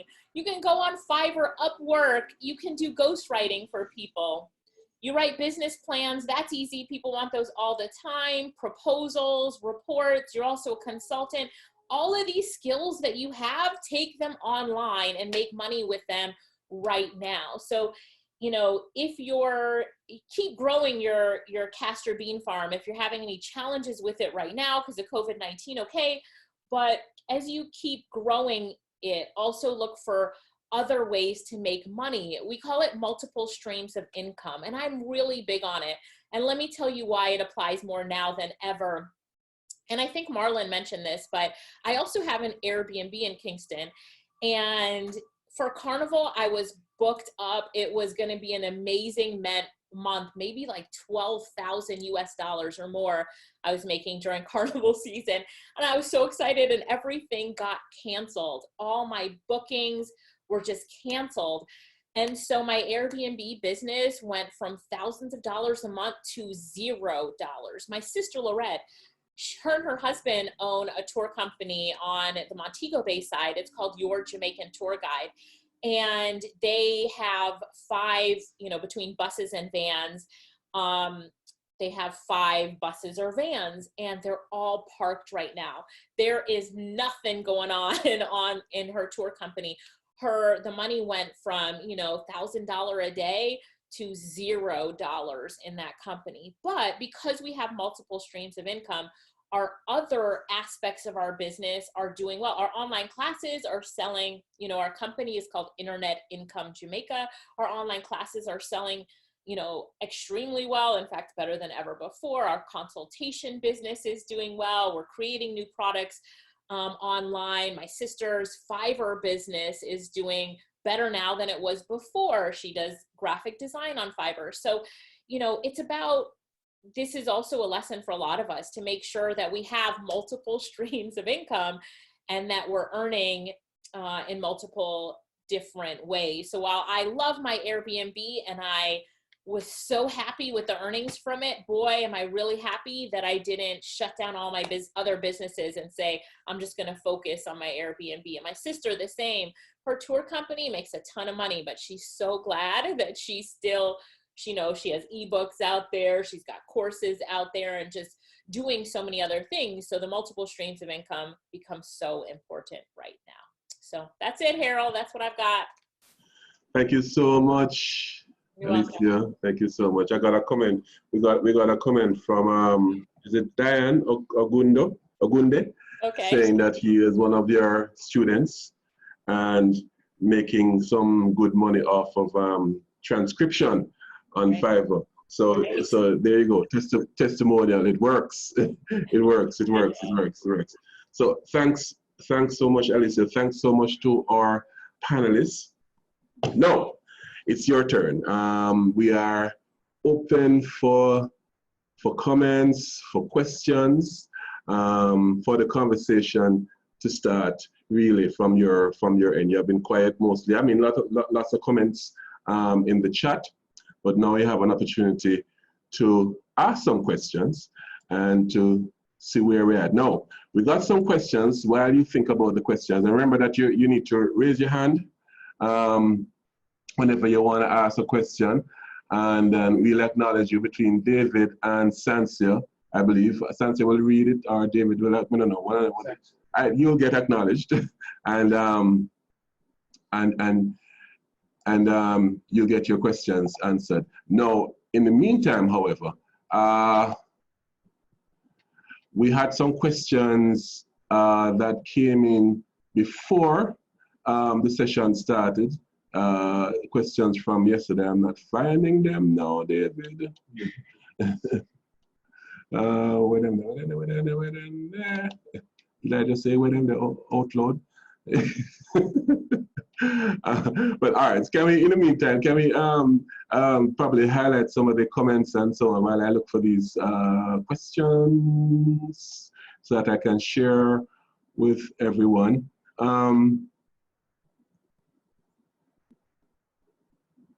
you give a thumbs up if you thought that the presentations were out there? All right, Mr. Davis. Yes. We have a question from Janet Crick. Yes, Janet. Janet, I'm gonna unmute your mic. Okay, thank you. I see you, Janet. Yes, can you hear me?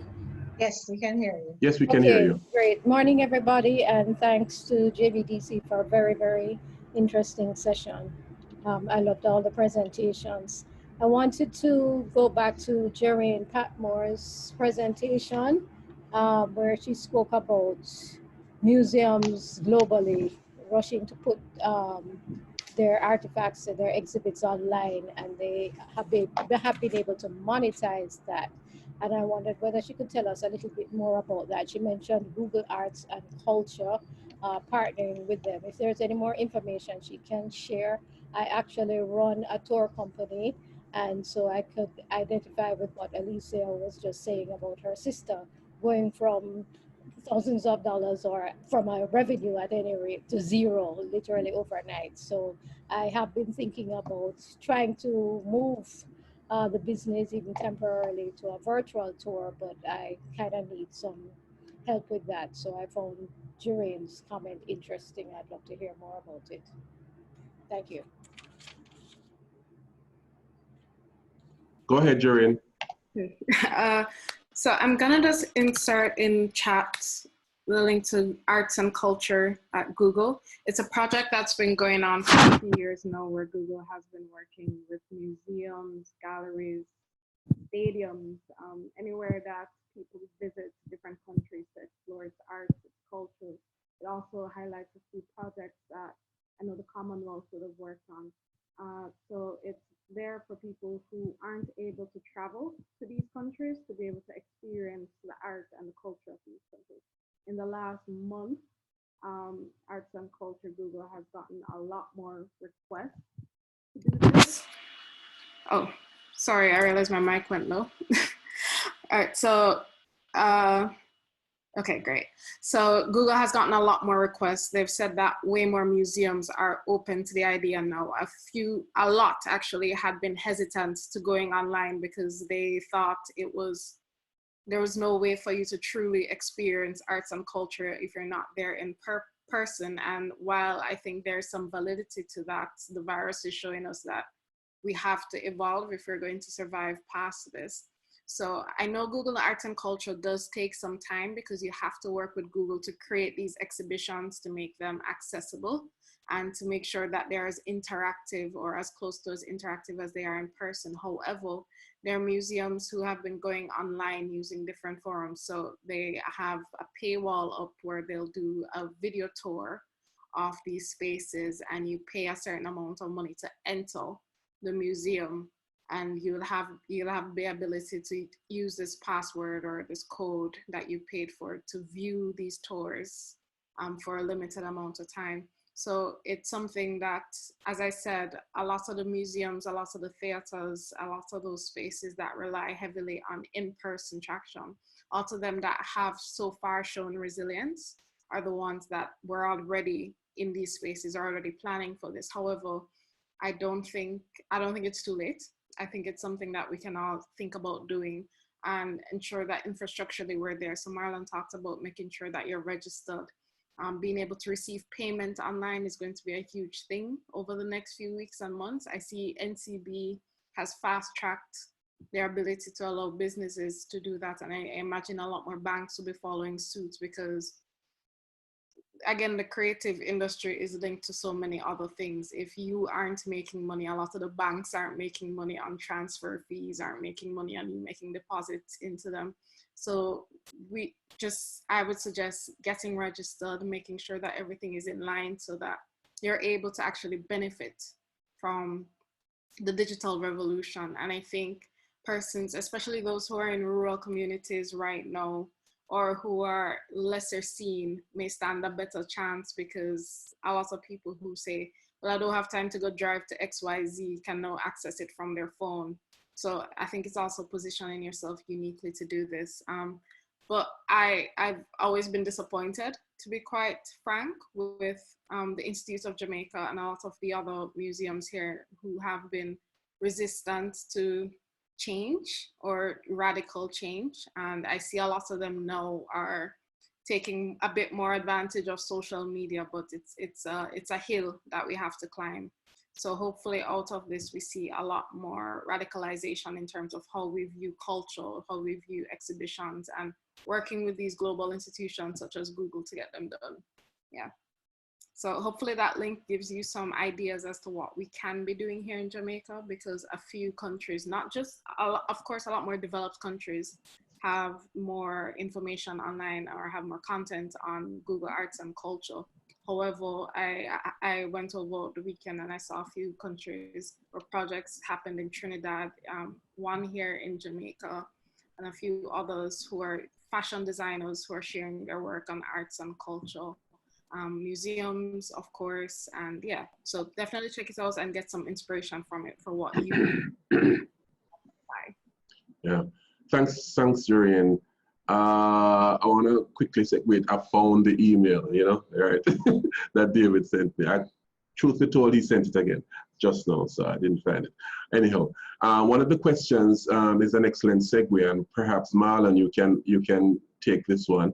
What are the available mechanisms in Jamaica for receiving payments online from both local and overseas customers? And that came from Andrea Johnson. Marlon? You might want to mute your mic though. Yeah, there you go. Unmute it. Hey, Andrea, the best method right now, what it seems like, is Zoom, XOOM. It's a PayPal service created, I want to say specifically for Jamaica, but yeah, Zoom, XOOM.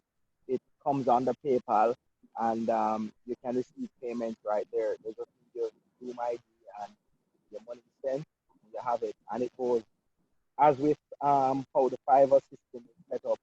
It goes, you can go to your account, just like that. So, or you can have it in your account and also use it to purchase other things from persons who are there on the platform. So if you have $1,000 in your Zoom account and somebody, say Jareen, is selling some things that work at her website or so, she has Zoom, you can just buy it straight without the cash even having to come into your hand. Did that answer the question? Hello? Yeah, man, that sound good. That sound good, Marlon. Sansia, over to you. If there are any other hands raised. No, I haven't seen any other hands raised, that's it.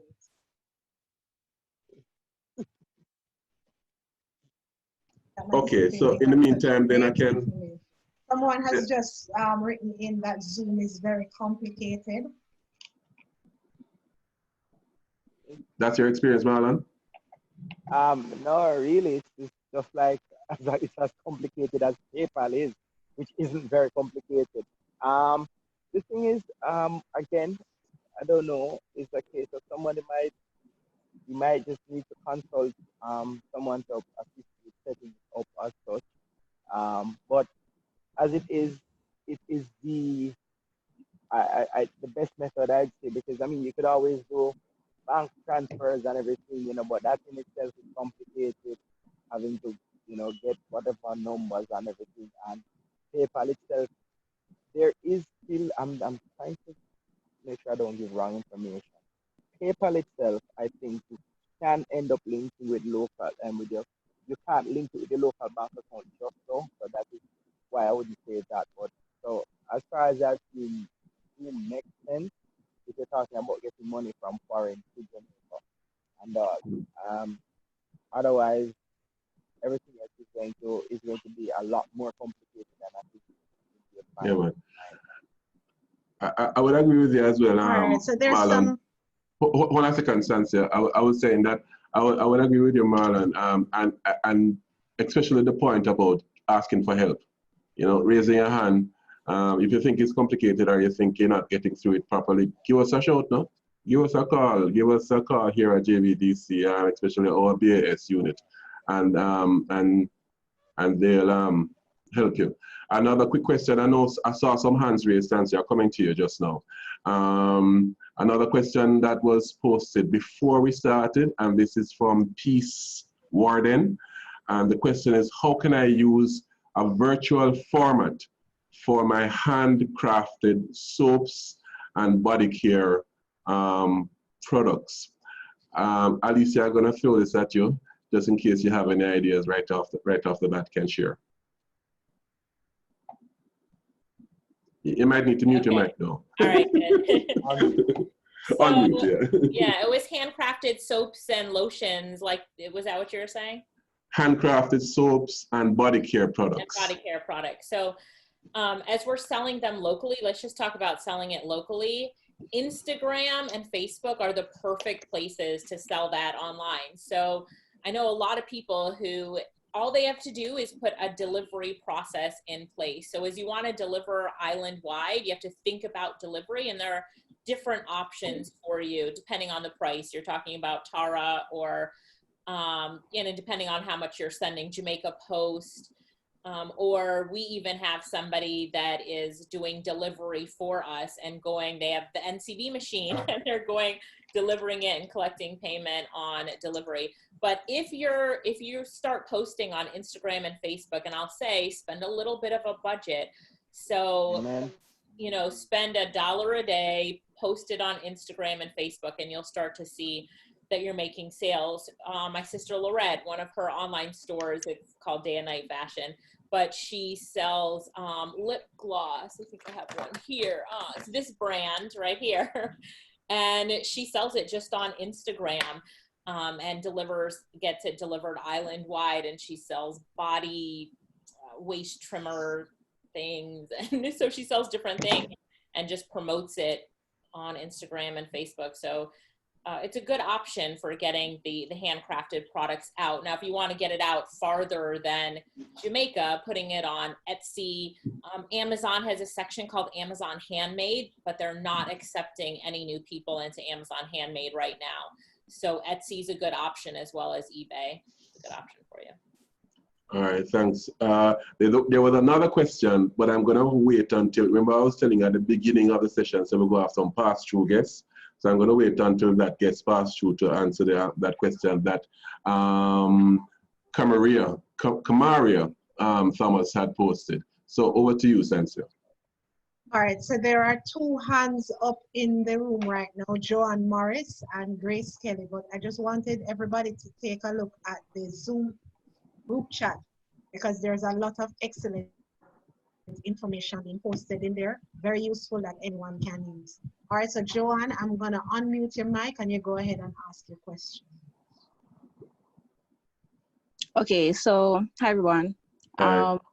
I was in and out of the session, so I'm not sure if this was covered, but I know like one issue that I've heard other makers in the more global space. So most of them are from the US. I know that one issue that a lot of people selling online are having now is trying to sell, but not trying to seem insensitive to everything that's going on.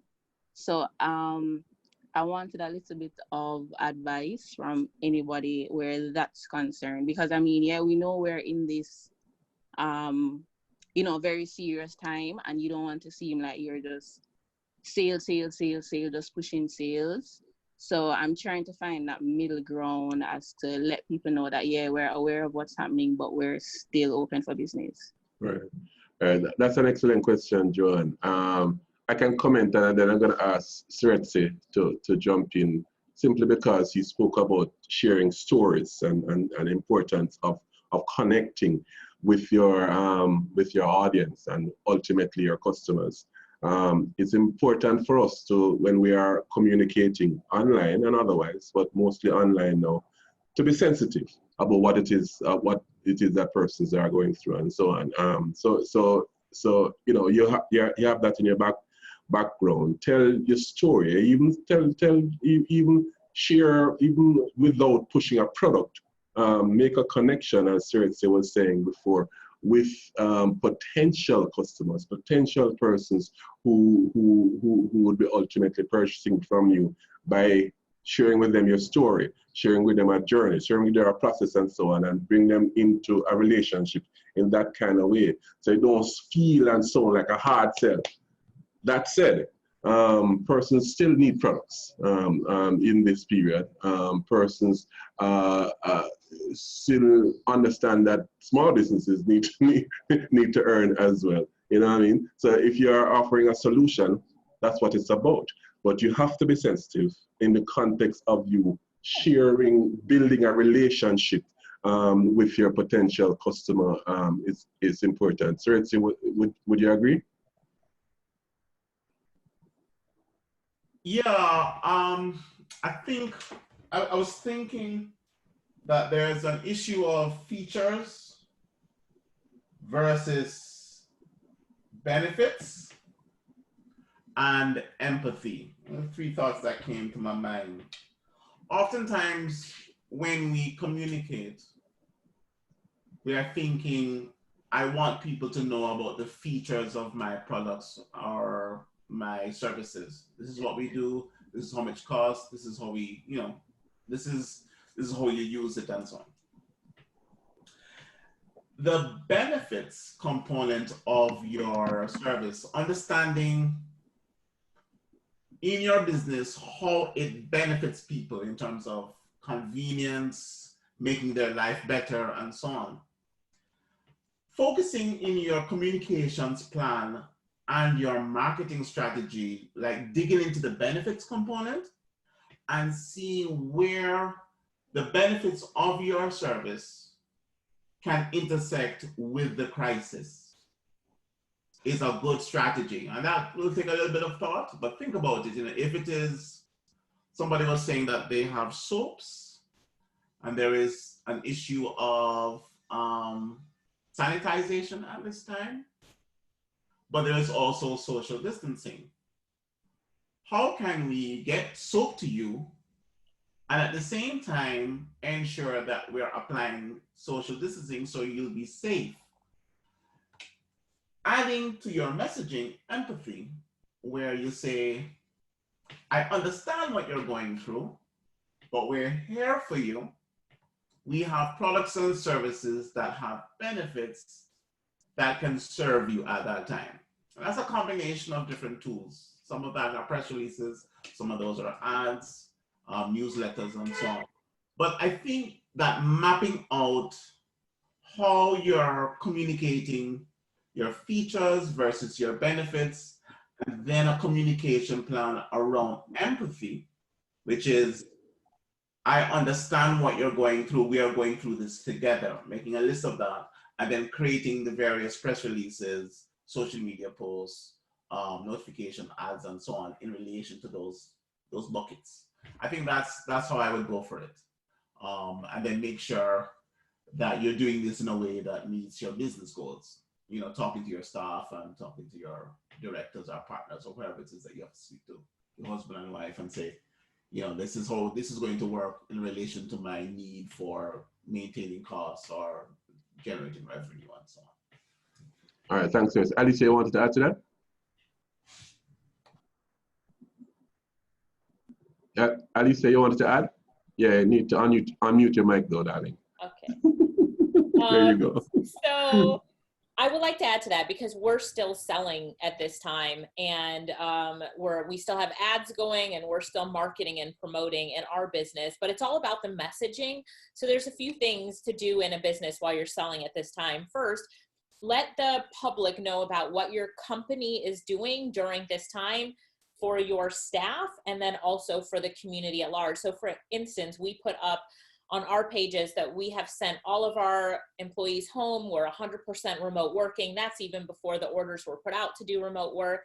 So we let everybody know our commitment to our employees and that everybody's remote, and then the commitment to the general public. So while we're still selling our courses, we picked one course that we would give away for free. And so we're like, because of the situation that we're in now, we have one offer completely free to the public. I hope that it can help people. Here it is, spread the word. So we have something that we're giving away for free. And even if you sold something that's not an online course per se, you can still think about something to give away for free. So one of my clients, for example, sells you know, soaps and body lotion and that sort of stuff. And what we had her do is she put together just a how to take care of yourself special report. So it's this report about these different things that you could do to take care of yourself. And she's giving it away for free. So it's a digital download.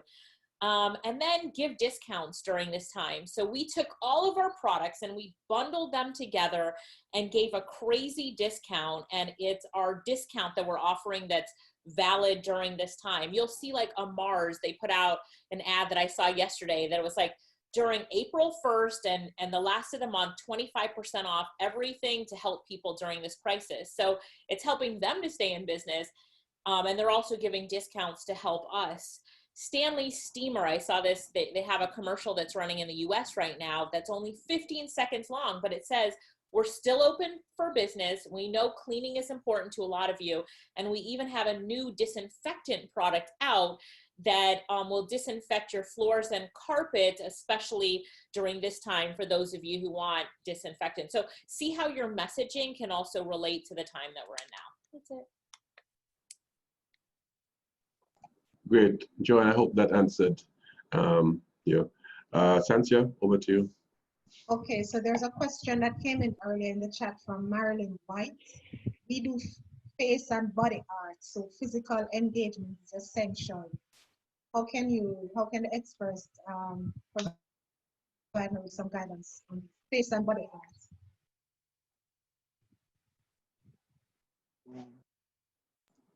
Okay. Alicia, any thoughts? Marlon, any thoughts? Yeah. I mean, here's the thing. At the end of the day, there are some areas that you will just not be able to avoid contact, right? So what I would do in a situation like this is just fully push how much care you take into doing what you're doing, you know, all the safety procedures that you are implementing, which in itself should have been in place already, which I know are already in place. You know, the fact that hands are washed, things are sanitized, equipment clean, etc. So when you say body art, I'm assuming tattoos, perhaps, or maybe just pen or whatever. But especially for things like that, which should have been already in place, you just have to remind your clients that these are the procedures that you go through, you know, and so forth. So yes, they might be a little bit hesitant to actually leave home, but perhaps what you can do then, if it's possible to travel to, because people might feel more safe in their space. You travel to, you make sure you make a fair show of getting all sanitized and everything when you're in their space, because you also have to make sure that you're okay. Do your work there if necessary. But if it's not possible to actually go to them, then let them know that, you know, the space that you're working in, etc., is pretty sanitized, etc. I mean, I figure that what I can say that's already something that's in place already. Jordan, you want to add? I see you unmute. Yeah, add what Marlon said, there's still a lot of body artists, especially when they're doing tattoos and piercings, that are still open. And the messaging I've been seeing is that we were already very sanitized, very clean, and the minimum amount of contact, if you're going to be coming, you have to book, no one else will be in the space, things like that, and just being very open. For cosmetologists, the most interest, because I need to get my eyebrows done. Mario. I know I miss Mario so much. The most interesting things I've been seeing with hairdressers and people who do eyebrows are now you can pay to actually see them live teach you how to do these things. So for everyone who wants to clean roll their hair, you can pay for a class. They'll do a one-on-one session with you. They'll help you do your eyebrows from a distance. And these are just more interesting things. I haven't seen that locally, but that's something I've seen as a trend in America, where especially for cane rolling black girls' hair, if you never really got to do, pay $5 and we'll walk you through the steps through Zoom. So it's a lot more interactive than just having it on YouTube. You don't get to say, hold on, how do I do this differently? So I think that's something I think a lot of people in these types of sectors can start thinking about. It's how do I offer more private one-on-one sessions with people if you work in a field where you're not able to do as much contact hours. So innovation is something I think we're going to be seeing more of. Great. I have another question that was sent in. I'm going to share it with you. It says, in the past, institutions like banks and other financial institutions would not support a strictly online or virtual business or business idea. The question is this changing or has this changed? Such businesses would be like an app idea or an online training platform, etc. Well, our experience at JBDC has been that you are, in fact, correct, that a lot of financial institutions were hesitant in the past, simply because they tend to be bound by certain blueprints of building and you know, something that they can see tangibly. It has been a challenge for intangible products to, apart from obvious services that have track records, to be financed. The good news, however, is that began to change before even this crisis. There are a number of institutions that have been talking to us, financial institutions, that have been talking with us before the crisis about wanting to support creative industries, which would include products and services like you mentioned in this question. The news is that they're feverishly now looking at changing their business model to be able to support more of this. Because the challenge in the bank chain is about a business model that is structured around a particular type of business, you know, and the whole credit approval process and thing was structured around a particular type of business model. And that is changing, and the crisis is forcing financial institutions to look. As a matter of fact, you will recognize that almost all the financial institutions in Jamaica have announced new online facilities to encourage persons to move online their business. That means that their business model is being forced to change a little bit. So yes, it is heading in the right direction. Is it there right now? I wouldn't say so, but I believe it's heading in the right direction and fast. What we need to do, however, in the meantime, is to be ready, because that structuring that Marlon spoke about is critical. It doesn't matter if you are a creative or if your idea is an app or whatever it is, or if you're going to market something completely online. You have to have sufficient structure to show to the financial institution or any other investor that this is a viable proposition, you know, and sometimes we don't spend enough time to make sure that that structuring is done, that business model is properly thought through and so on. And remember, that's what we're here for at JBDC, to help you as well, right? So I hope that answers that. I don't know if any of our panelists have any other thoughts in that, or any other experience where financial institutions are concerned regarding this particular question. Any other thoughts? Panelists? Not really. Okay, cool. The other, Sansia, any more hands raised? Yes, we have two hands, Grace Kelly and Ann Rich. Grace, I'm gonna unmute your mic so you can go ahead and ask your question. Grace, are you there? I am here. This is actually Simone and Grace, but Simone is the one asking the question. Okay, it's two quick comments and a question concerning Zoom very quickly. I hear you're saying that there are a lot of information like groups and we can call in concerning Zoom. So I'm going to do that to prevent going over time. But my experience has been wanting to send money to myself from my PayPal account using Zoom and not having an American address. That has been my biggest challenge, and not being able to connect my local Jamaican US account to my PayPal. So that was my biggest issue concerning Zoom. It sounds like it shouldn't really be a problem based on what I'm hearing. So I just want that information about the Zoom group chat, or who I should call into to help me with that, to settle that issue. The second thing was concerning the person that commented earlier about being sympathetic. My mom and I, we do fashion. We're in fashion. People who know Grace, she does fashion. So we've decided to go into face masks. And we were shy. We really were shy initially, and we did hesitate for a bit. And then we decided, you know what, we're going to do it, but then we have to think how we're going to promote it and not seem like we're just jumping on a bandwagon or just trying to gouge persons. So we've decided to make it the cost so minimal that it really, as you say, show that you care, that really you're trying to show people that this is what my business has done to show what we're doing for our staff and what we want to do for the public.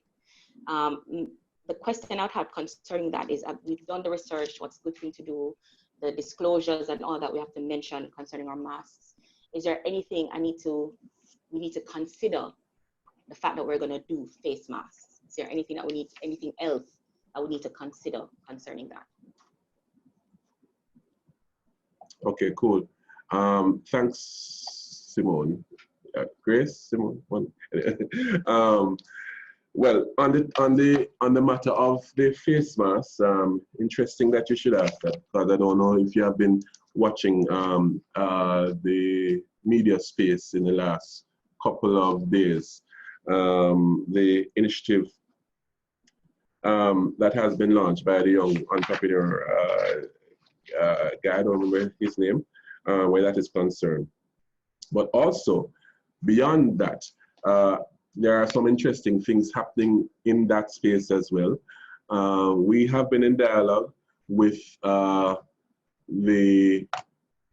Ministry of Health and Development Bank and so on about seeing how we can structure a response to that for not only our local consumption, but our potential international markets that are going a begging now.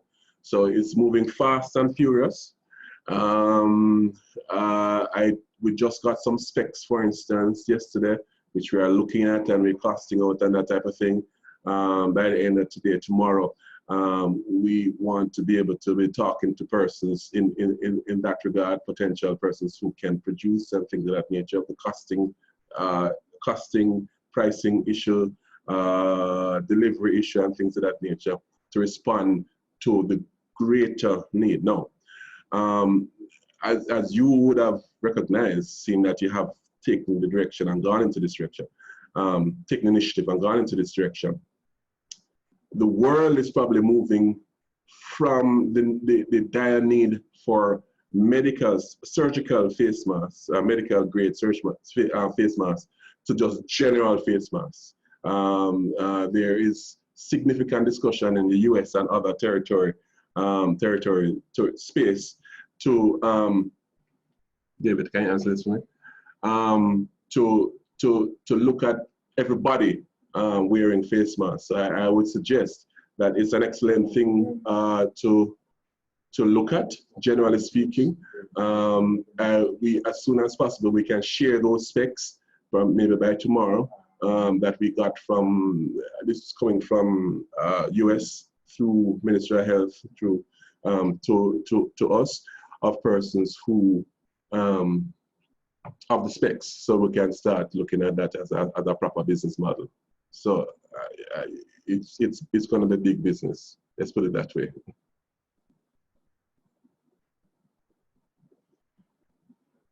Any other? Yes, we have a last question from Anne Rich. Anne, I'm going to unmute your mic. Anne, Yes. can you hear me? Yes, Okay, and I have a little sound on the outside. Hope it doesn't disturb. But what I'm looking at is I'm in a counseling business and wondering what suggestions you would have resetting it up online. What recommendations or suggestions? Well, can I? Greetings, Anne. We say counseling, right? As in, I guess, helping people through stuff.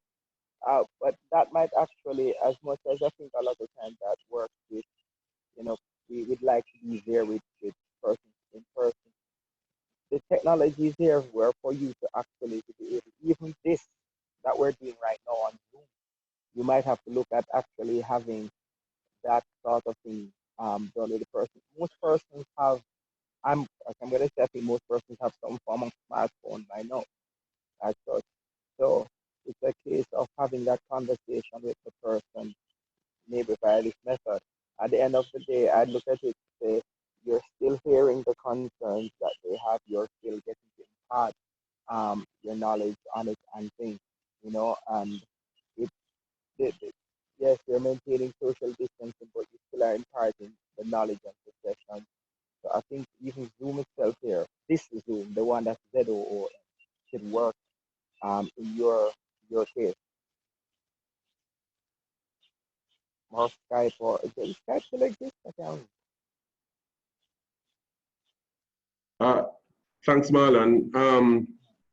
Remember, I was telling you earlier about some special guests that we have that are passed through the session in a similar manner that we have surprise guests at concerts and things of that nature. This afternoon, we have two such esteemed guests who passing through, and as Marlon would say, come to bless up the place, but really come to add some wisdom and structure to our discussion, and certainly from the perspective of the government, some of the things that are happening and some of the initiatives that have been taken for our group here, the creatives. I want to welcome folks, Minister Olivia Grange, and she is, as they would say, here to share and to bless us and to give some wisdom on our proceedings. Minister, are you here? Are you ready? Are you up? Marissa.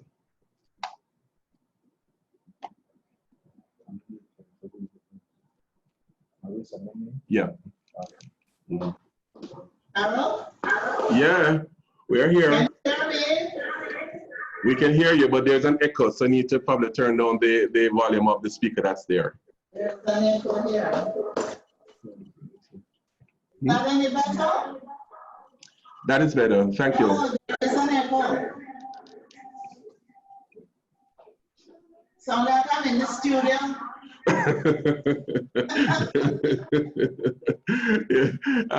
Marissa, can you probably just turn down the... What I'm going to do, I'm going to take it off speaker. Okay, yes, yes. Hello? It's here as well. Is the echo gone? Yeah, man, the echo is gone. It's good now, Minister. Okay, so I took it off. It was, yeah, the speaker, it was, yeah, there was a feedback on the speaker. All right. So I just want to say hello, Harold. Hello, Minister. Thanks for sharing with us. And the 82 participants. I know you have been having really fulsome discussions and very productive discussions. But I had to pop in and make my contribution. Great. I know we're all painfully aware of the global pandemic that has brought a vibrant Jamaican social, cultural, and economic life to a near standstill. All events and physical gatherings of over 10 persons have been prohibited for the entire country. So we can all agree that we are in uncharted waters, and the success of limiting the spread of this virus will require national effort that will require tremendous sacrifice and cooperation. And what it means is that all hands will have to be on deck. These are truly trying times. I, however, strongly believe in the resilience of the creatives, and that our creative industry and our people will rise to the occasion and may even create some of their most magnificent works. Already I see evidence, offerings of some of our creatives designing masks in the various stylized prints, and the creation of Corona songs. Not sure how many songs we have going now, but all right, then here we have a lot of Corona songs. Oh, yes, Minister. And I'm sure we'll end up seeing a lot of Corona dance steps as well. Absolutely. This is encouraging. It means that our creative minds continue to work. And this is critical, and it should continue during this time. So as the minister responsible for culture and entertainment, I've been having meetings with my ministry team and the industry board members to see how supporting the various forums can be organized for practitioners. The ministry also sent out a survey to creatives in the last few days to ascertain and get an understanding of the loss of income experienced in the industry thus far. And we have had over 200 respondents. And the data is showing the loss of nearly $100 million. The government is really aware that this is extremely difficult times. And you all may be aware of the $25 billion relief package announced by the Minister of Finance for various sectors.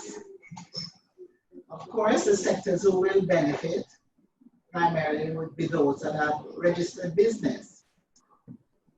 And this is being streamlined by the Finance Ministry team. So as soon as my ministry is in a position to outline what kind of assistance can be offered to creatives, I will set up a virtual town hall meeting to share this information and to see what initiatives we can introduce during the coming weeks. But in the meantime, I want to implore all creatives, all of you who are listening, and for you to pass that on to other persons in the creative industry, that you must register your various creative initiatives. And I'm going to outline quickly some of the things you need to do. One, make sure you register on the Ministry of Culture, Gender, Entertainment and Sports, Entertainment and Creative Industries Registry. We refer to it as the e-registry. If you are not registered, you can send an email to registry@mcges.gov.jm or entertainment@mcges.gov.jm. And what are the benefits? A, it is a prerequisite to obtain necessary permits. B, it provides access to stimulus package for COVID-19 relief.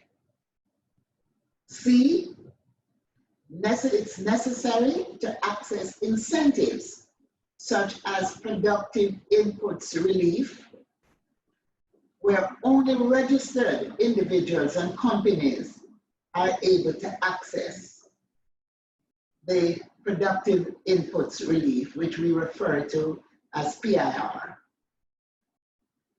D, to access skill certificates for movement across CARICOM. And E, recommendation letters. I will also mention that it is important that you register your business, as this will be very critical as it relates to any relief assistance. My ministry, through the newly named division called the Jamaica Creative, which represents a putting together of all the pieces of the creative, entertainment, and cultural landscape, will provide assistance to facilitate the streamlining and the formalization of entities within the industry. And we will do so through partnerships with the relevant ministries and agencies. So we will be able to facilitate your company being formalized and being streamlined. And of course, you know, one of our main partners is the JBDC.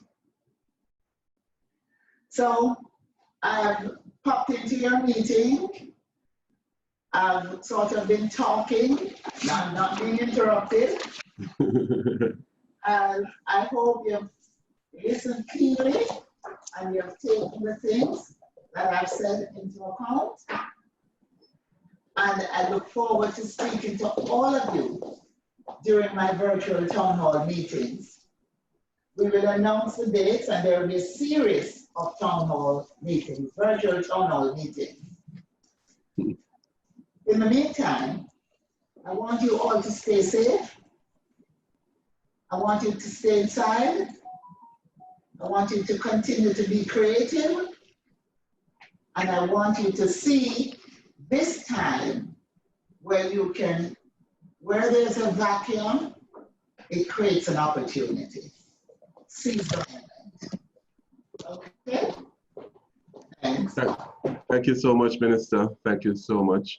And certainly, the discussion, a lot of our discussion this morning has been around structuring our operations, has been around looking for opportunities which are available in this crisis period, and to certainly structure it in a way that we can definitely capitalize on it. So I really appreciate the pass-through and the blessings, Minister. And we're looking forward to the town hall meetings and when they are really announced. And I'm sure you're going to have a full house every single time, because our creatives are hungry and willing and ready and veering, and I want to hear, I want to hear. So thank you so much. Well, they can depend on me that we will work together to strengthen the industry, the creative industry, and to build capacity, and of course, to earn. Yeah, man. Thank you so much, Minister. Thank you so much. All right. Thank you, Harold. Thanks, everyone. Bye-bye. Bye. And while we're on the topic of pass-through and blessings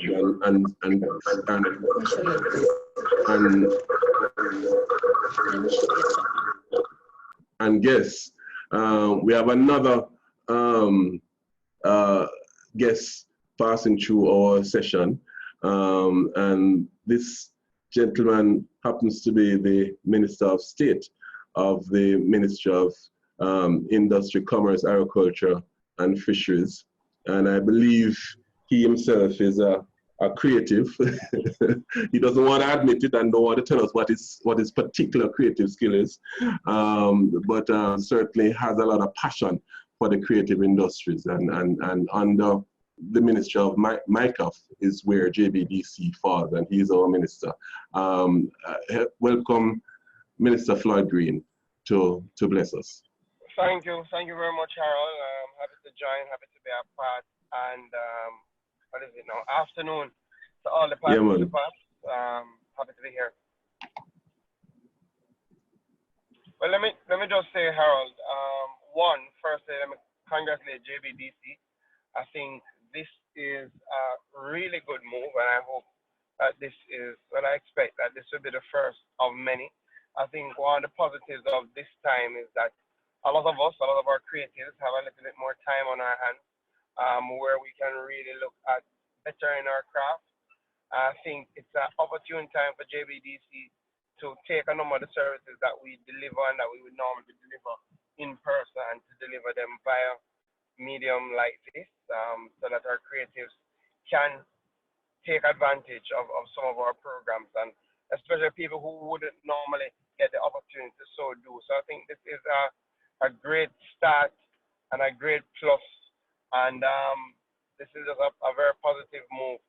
Well, clearly you heard Minister Grange, and Minister Grange covered a lot of the areas in relation to support. I know now can be a challenging time, but I must say, with every challenge comes great opportunity.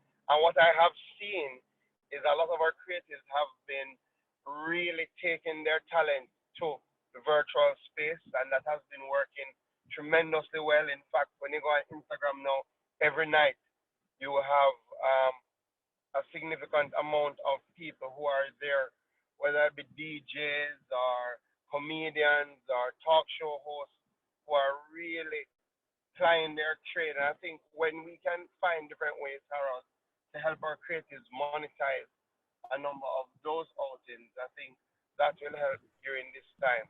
Exactly. The last thing is that Minister Grace touched on it, but I just want to reiterate the point that in the stimulus package outlined by the government, there is a special incentive for small businesses. And in business that earns below $50 million in a year, there is a 100,000 grant that is being given through the Ministry of Finance. That will be processed through an online platform that goes live on the 9th of April. Again, it is for registered businesses. So I know a number of our creatives have gone the route of registration. Those who haven't, now is a really good time. A creative who messaged me today to send me his certificate of business registration.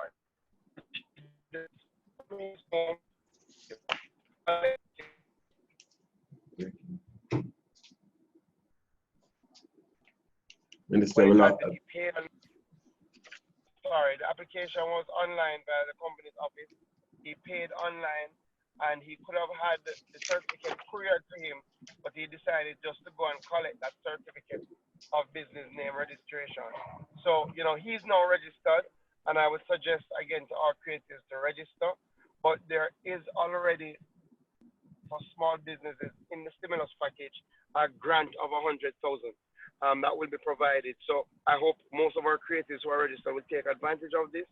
I know clearly it can help during this time. And as I close, and I'll stay as much as possible, Harold, if you're still ongoing.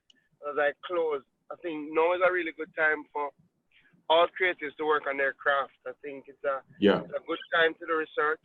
It's a good time to look at what's happening worldwide and what else you can bring into your sphere. And it's a good time to do work.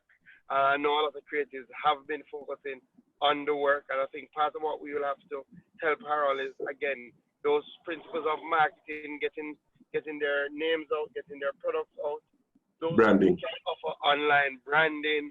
I think let us take some of these and offer it online. So let us keep this concert going through the virtual space. Yeah, man. That's exactly. Thank you so much, Minister. That's exactly the discussion that we have been having for the last 2 hours. Really, how it is that we can monetize some of our assets that we know we have, and even those that we haven't even thought about. You know. So I really want to thank you for taking the time to pass through and the session. And yes, we are planning every week until you say when to have our creatives engaged on a Thursday morning talking about different topics. Thanks again, Minister. As we wrap up, guys, I want to thank everybody for attending, but we're not quite done yet. We still have some sweetener in the pot left. You know, the bottom of the pot, some little sweetness after that. And at this time, we're going to have something creative and something different and something online. And okay, you know, JBDC, we're not do boring.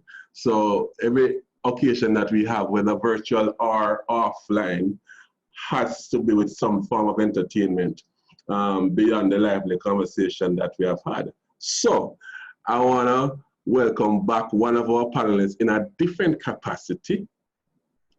And that is in a capacity of his genius as a musician.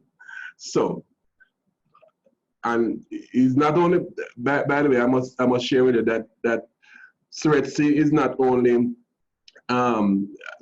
fabulous this morning because of the new shirt that he bought for the occasion, but also because he is a fabulous guitarist. And at this time, we're gonna have Suretsi to bless us with a one song, you know, as to show the genius that he is on the guitar. I'm not sure if he can go sing as well, but let's see. So Suretsi, this is what we call live JBDC in concert, period. Your time, Suretsi.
Hey. Oh, we're not done yet.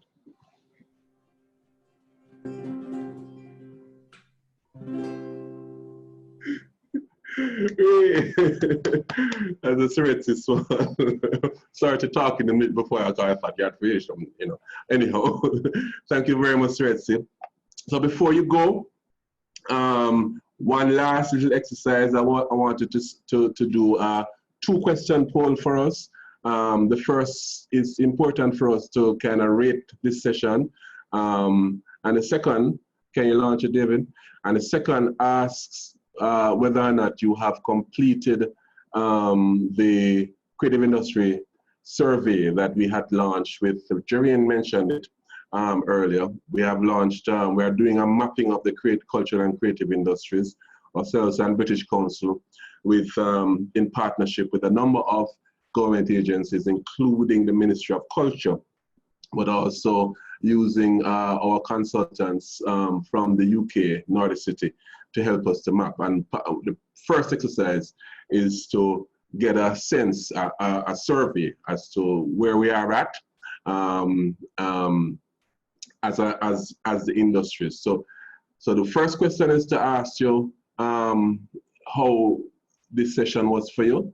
And the second question just asks whether or not you have completed our survey that has been out from March, but it's still out now, and it's probably even more relevant now because it was out before COVID.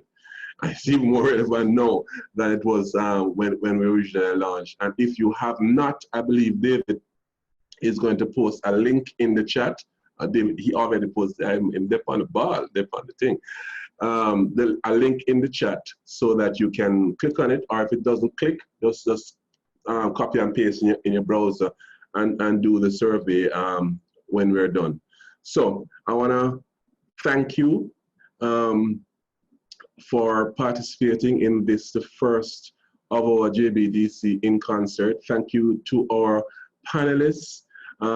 Thanks to the ministers for their pastor and blessing of the place.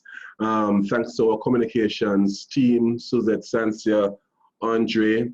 Many thanks to our own tank right here, David, Sylvia from the IT department, who helped us put it all together and made it work. So remember, this is going to be a every week thing next week.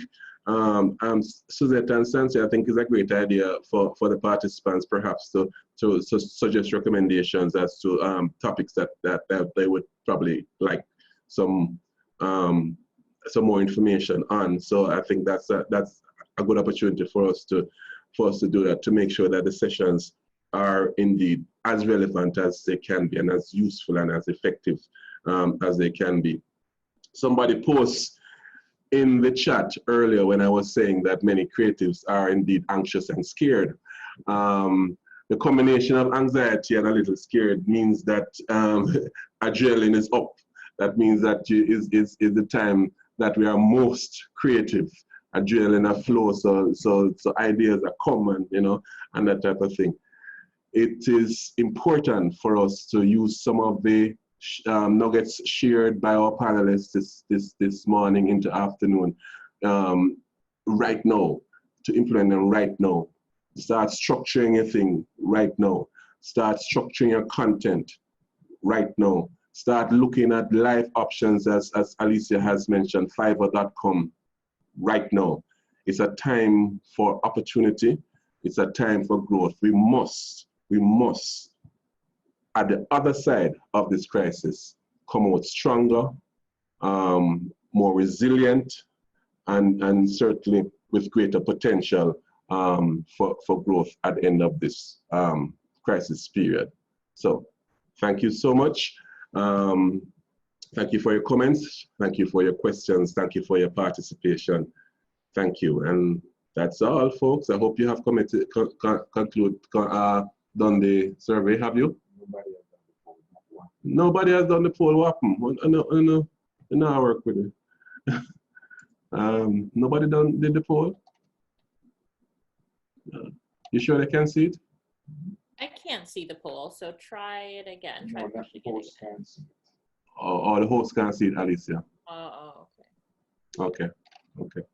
We're gonna leave it open another 5 minutes, but we're done for you to do the poll. Please complete the poll. It gives us an indication of you know how it is that we're doing and how it is that we need to improve going forward. Thank you. So have a good afternoon.